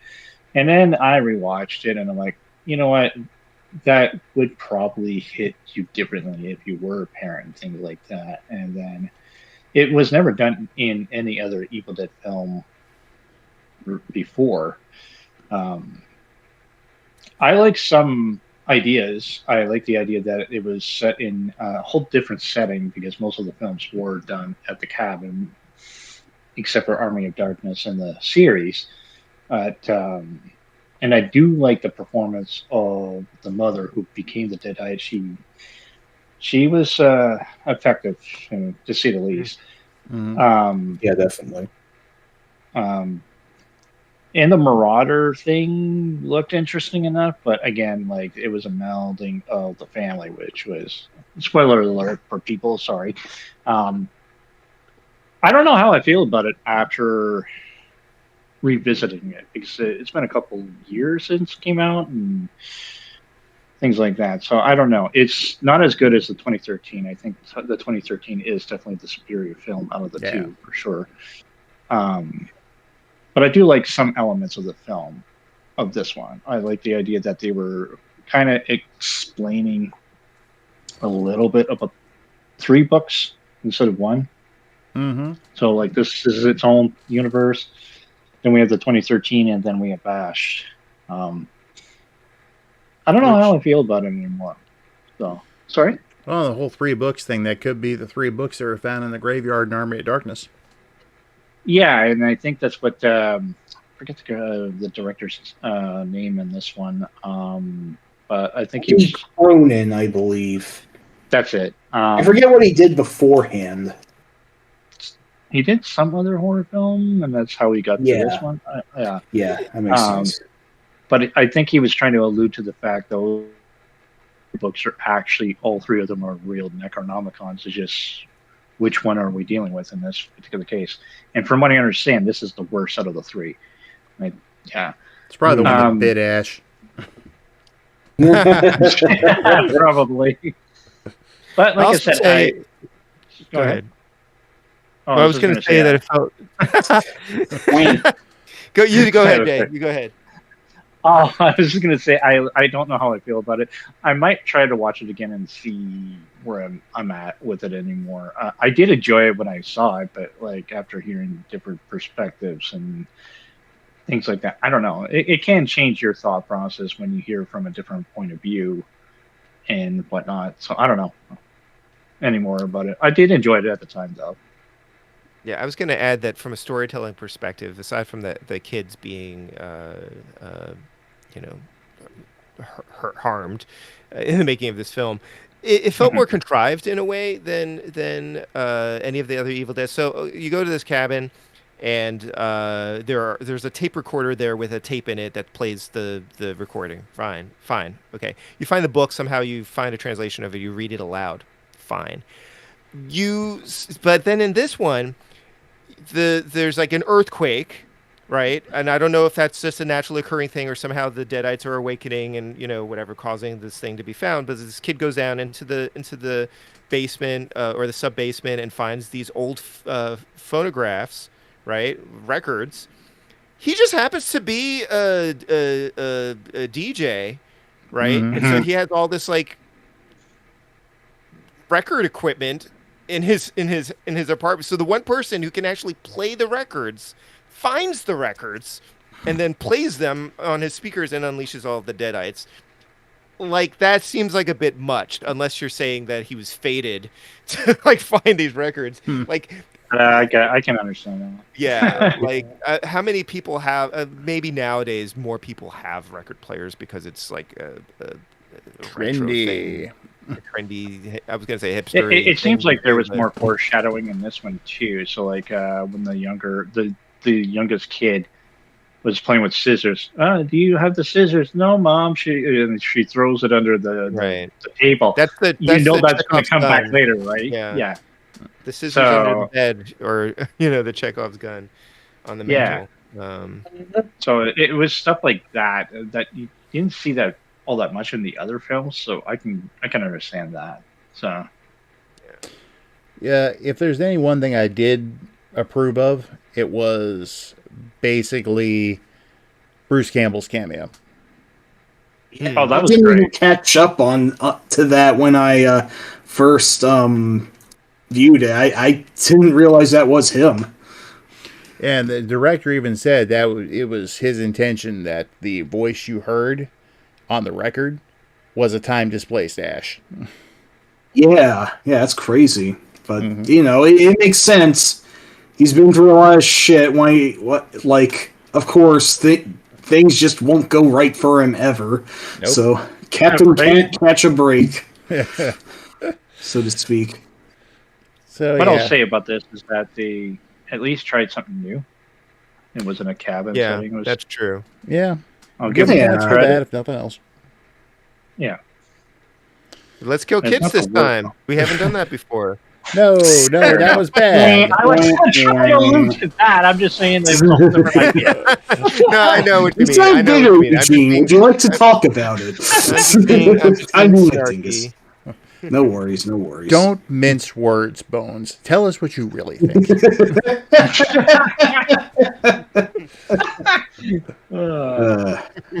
Nice. So, anyway, and as of right now, there is another Evil Dead movie in development. I can't think of what the subtitle is, though. Evil Dead Burn, I believe it was known as. Yeah, I think. Well, they said they were going to put out much faster than 10 years apart, from what I've heard. Yeah. Maybe they won't. Maybe it'll be Evil Dead Burn Notice. No, that would be an amazing crossover. Sam Axe. That would be the best thing. That seems like something that should at least happen for a comic, if nothing else. Yeah, I could totally see that. That's like that one comic they did that had Snake Plissken meeting Jack Burton. That's awesome. That's awesome. Amazing. Yep. So it's like two Kurt Russell characters, one completely serious, no nonsense, one driving the Pork Chop Express and being completely stupid and insanely lucky at the same time. Well, you always know what Jack Burton says. Yep. At a time like this. The check's in the mail. We should do a stream about, action comedy type of movies like that in the future. Yeah, maybe we should do a John Carpenter stream. That would be interesting. Hey. Even though we talked about the thing in the last stream we did. Yeah? Well, fair point, yes, but there's so much more to his filmography, and he's like a that was just top 10 director for me. But hey, if we get a chance to talk about Big Trouble in Little China, I'm all for it. Fucking yeah. That's actually my second favorite movie of his below The Thing, if you can believe it. I love that movie. It's so good, yes. Well, actually, no, wait. Now, Carpenter also did Escape from New York. Yes. And thus Escape from L.A. as well. So my top three then would be The Thing, Escape from New York, and Big Trouble. I think that might also be my top three. I'd have to think about it. But number 3 might also be They Live, but I don't know. That's hard to say. Well, yes. I'm also going to say what I've been saying this whole time. As long as Escape from New York exists, we do not need a Metal Gear movie. Exactly. Are they still trying to fucking push one is the question I have. I haven't heard anything about it recently, but I know they were for a while. Yeah. By the way, I realize I haven't been promised to give my thoughts on Evil Dead Rise yet. I don't know if you were getting to that or if you forgot. Yeah, we're getting for that. Okay. So should I now, or anything else you want to mention? Nope, we're out of time. Sorry, Mike. Well, fuck you. Hello, Mike. That's our good sport. Always the bridesmaid, never the bride. Whatever the fuck that means in this context. There we go. I'm afraid I'm going to have to ask you to leave the board. God damn you, sir. That's fine. But no, for real. So Evil Dead Rise, which like my impetus before doing homework for the stream was just to view it. And I didn't even consider to review any of the other films, but then time just kept getting available for better or worse, and so I got around to the rest of the series. But my thought when I viewed Rise at first, without having viewed the other films in a while, was it's all right. It's not bad. It does feel like, as Eugene said, does kind of take on some more trappings of modern horror that I don't particularly care for. I don't intend to ever be a father ever, but even I agree that the killing the kid button is getting kind of stale at this point. I hate to say. I don't remember. I fucking forget even where, but I think I saw some article offhand recently that said, like, what the most shocking taboo in horror films, murdering children, isn't really all that shocking if you just keep doing it. And yeah, that is kind of. I mean, they didn't kill the youngest kid, at least, so I guess that thought they allowed them to get away with it. I don't fucking know. But, taking it for what it is in a bubble, it's definitely not bad. I do think maybe it traced a few beats over the 2013 film a little too closely, and it didn't quite do them as well, especially the finale, which, while that thing did admittedly look pretty cool, it didn't feel as cool as the as just like wow, as much of a like spectacular blowout as the 2013 film's finale did. So like, but yeah, I do agree with you guys that it was taking place in a more urban setting. Well, I think they could have done more with the setting in question. It is at least, nominally interesting to have it take a new bent in that case, at least. And yeah, I do have to agree. The actress who played, I think her name was Ellie, did quite well as a psychotic deadite. Of course, so have many actors throughout the series, but something about her performance just felt a little creepier than usual. The protagonist, Beth or whatever her name was, she was all right. She wasn't quite as, I think, well developed as Mia was coming in, but she's like, it's like my overall thought on Evil Dead Rise is just it's fine. It is fine. I would probably, though, however, call it the weakest film in the series at this point, and having rewatched the entire series after it. Just kind of reinforces this point. It actually did make me appreciate the 2013 film a little bit more when I got around to it, because that one felt like it was being a little more genuine, a little more reverent to the series. Rise, I don't know, it's all right, but something about it overall did also just feel a little bit off, and I don't really know how better to put it, like, alongside the things that... It felt a little too, quote-unquote, modern, yes, I would say, but...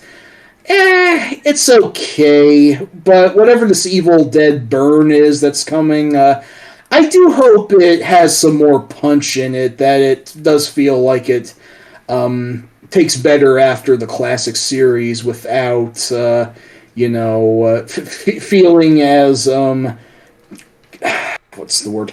I don't want to say disingenuous necessarily, but yeah, it's something about Rise. It's all right, but it could have been better. Is just kind of what I'm overall thinking. But yeah, the kid killing thing really didn't help. I will have to agree. But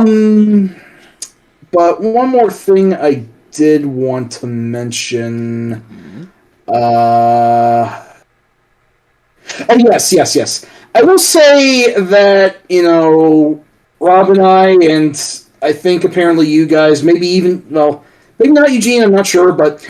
Our friend that we mentioned earlier, Pat. Patrick, yes. He fucking hated the movie, and before I saw it, I just saw him saying, "Do not see this movie if you are an Evil Dead fan." It actually pissed him off, and I was like, "Wow, really?" After reviewing it, I must say I do not. I don't hate it. Again, I think it's fine, but thinking more on it after I've seen it, I think I can start to understand why Pat was thinking the way he was. I can see where this would not resonate as well with others. So I gotta say, I would say it's not a must-watch, but if you've seen the rest of the series, you might as well see this one. Is just kind of my thought. I will say regarding his reaction to Rise, I haven't seen him that angry about a movie since he saw Prometheus. Oh Jesus, that's its own fucking can of worms. Yeah, and he hates. Pat really fucking hates Prometheus. It's like that. That is like the movie that I have known him the longest. Just like thinking it is total balls. It did not explain a damn thing about the universe. It raised many questions without answering any other questions that the. Let me just sum it up like this. Yeah. When he left the movie with his wife, is what he told me. Got out, they got into the car.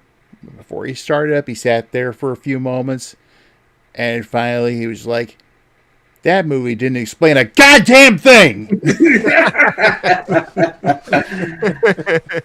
That's fine. You know, for as much as I hate Alien Resurrection, I'm wondering if Prometheus is actually a worse film. I don't know. I haven't seen it yet, but I'm not sure if I ever will at this point, just because I've heard so much negative buzz about it. I'm not sure if it's a worse film, but it's definitely a dumber film. Dumber than Resurrection? Jesus Christ. Yeah, that's an Resurrection was pretty dumb. But it was really fucking dumb. That movie is stupid as shit. But to tie in with Evil Dead here, we mentioned Romulus earlier. Yes. Directed by the same director who did 2013. Yeah, Fede Alvarez, yes. Oh, okay. So, and he does a great job with both of them. So, Yeah. Sweet. if I see his name attached to something in an existing franchise, I'm definitely going to say, I will watch this. And if somehow he screws up somewhere in the future, then, well, you know, they can't all be zingers. That's true. You know, you go on long enough, of course you will meet some zingers. I mean, just look at Ridley Scott, right? Well spoken and well sound affected. Exactly. So, Yeah. basically, I think the overall consensus is we have one really good movie, two absolute classics, a really damn good movie, a great TV show, and a polarizing, controversial other movie. I gotta bring up this quote Snarv just said. The only thing I know about Prometheus is a quote from a mutual friend of Mike and I's used to describe it. The world's stupidest scientist microwave God's head. I fucking forgot that. I don't even remember who said that, but that's fucking brilliant. That is hilarious. It deserves a clap. I love that. Any more sense in context either. Nope, but it is definitely Amazing. Yeah, I was saying clap. Jesus. It just sounds like such a shit show that I can't not watch it at this point. And I don't usually, ironically, shit watch movies. I just avoid bad movies because I'm a somewhat sane person some of the time, but I don't know. This is getting tempting. Although we're not turning this into the Will Mike View Prometheus stream, so I'll just shut up now. Well, I'll just say I stuck to that myself, except then I, against my better judgment, actually went and rented Batman and Robin. So You fool! yes, Oh well, we all have weaknesses. It happens. We all stumble off the path sometimes. you know what? I'm watching the trailer in theaters and going, yeah, you might want to skip this one. And then I go and rent it, and halfway through, I decide I'm almost going to go ahead, and it's like, I'm going to go down to the video store and return this right now because this just got past the point of no return. Ultimately, I did, and I finished the torture. But, oof. Huh. So... And yeah, I do remember that Doom mod. Very old, definitely from the... Like, Doom modding is a very different thing now than when it was in the late 90s and early 2000s, so it's definitely got that old school jank to it, but... No, I remember it being pretty cool. I thought at least, visually it did feel like that. For what it could do in the Doom engine, it did, pay good enough homage to the series. So, yeah, because modern source ports are just an arbitrary roulette at this point. I don't know how well it works in most source ports nowadays, but if I can play, I'll see if I can get a way to do that. Now, so. Speaking of which, one last aside here regarding Evil Dead. The ROM hacking community for older games hasn't really done a lot with Evil Dead, but there are two that stand out. One is the apparently unfinished hack of Zelda 2 called Evil Dead. Yes, I fucking remember that one. Admittedly, giving, Link the chainsaw arm as his sword was a pretty inspired little move.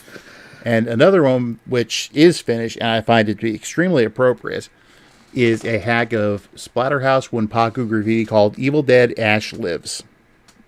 Yeah, I forget how much of that I played, but yes, the Ash sprite alone, super deformed Ash with the chin, the almighty chin, is just really well drawn in that one. I made it a point to go ahead and give it its own dedicated page on West Mansion and Fan Games. Excellent.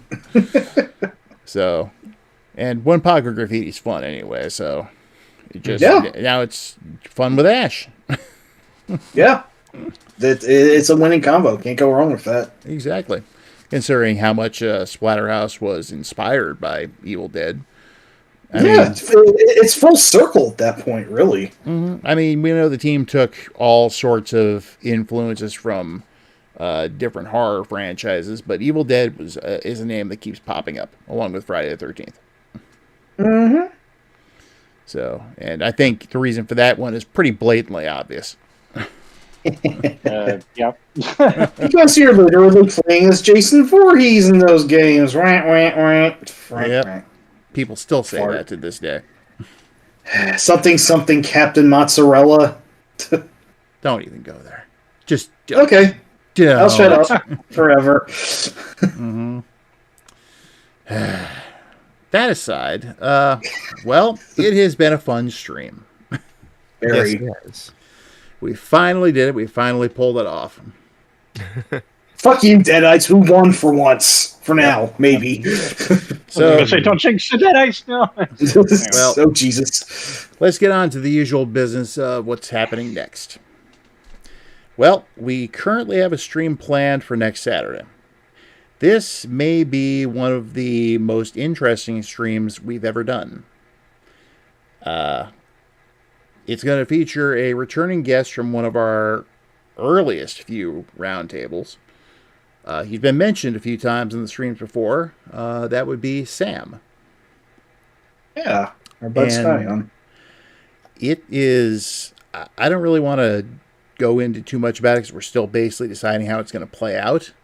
But it's not like anything we've really tackled here before. Or really anyone has. At least on the positive side of things. On the negative side, you'll find video after video on this stuff. But we're looking at the positives for a change. So what are we talking about? You'll find out next week. Oh.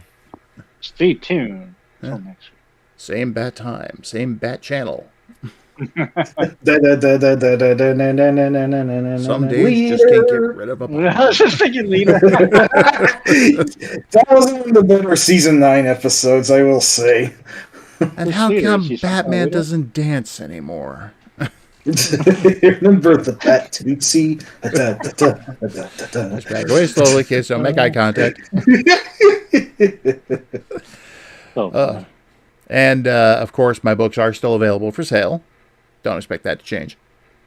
Buy his books. Buy his books. Thank you, Mike. And shut up and take his money, or take my money. That too. Yeah. Everyone, shut up! I'll take your money. Now, to also bring up what I had mentioned last time, I am still hip deep in writing my first fiction novel. Woohoo. So I haven't mentioned really much about it in public aside from here. But like I said last time, the title is Nothing Man. And it's, I'll say this much, in a lot of ways, this is kind of a personal story for me. But we didn't do a Batman stream last year. We did a superhero stream at one point. Yeah, that was fun. Mm-hmm. Yep. The, well, I can't really go into a lot of detail, except for saying that this story is dying to come out of me because of it. Just, I write. Like, with almost all my free time, I've been writing. So I can affirm, just from what I've heard, he is a fucking demon possessed right now with all he's writing, and I am impressed. I'm very proud that Rob has just been so motivated lately. And a little envious, because I feel like I'm doing jack shit for my life in comparison, but I'll have have to think if there's anything that I want to write about as well. It does feel like inspiring that, I should get on this goddamn train too. I just wish I knew where to get the fucking tickets from because they've all been scalped. I don't know if that metaphor makes any sense, but yeah. Write what you know, Mike. Okay. I will at least take that to heart. Now, I don't think I'm ever going to be a prolific writer as Eugene is.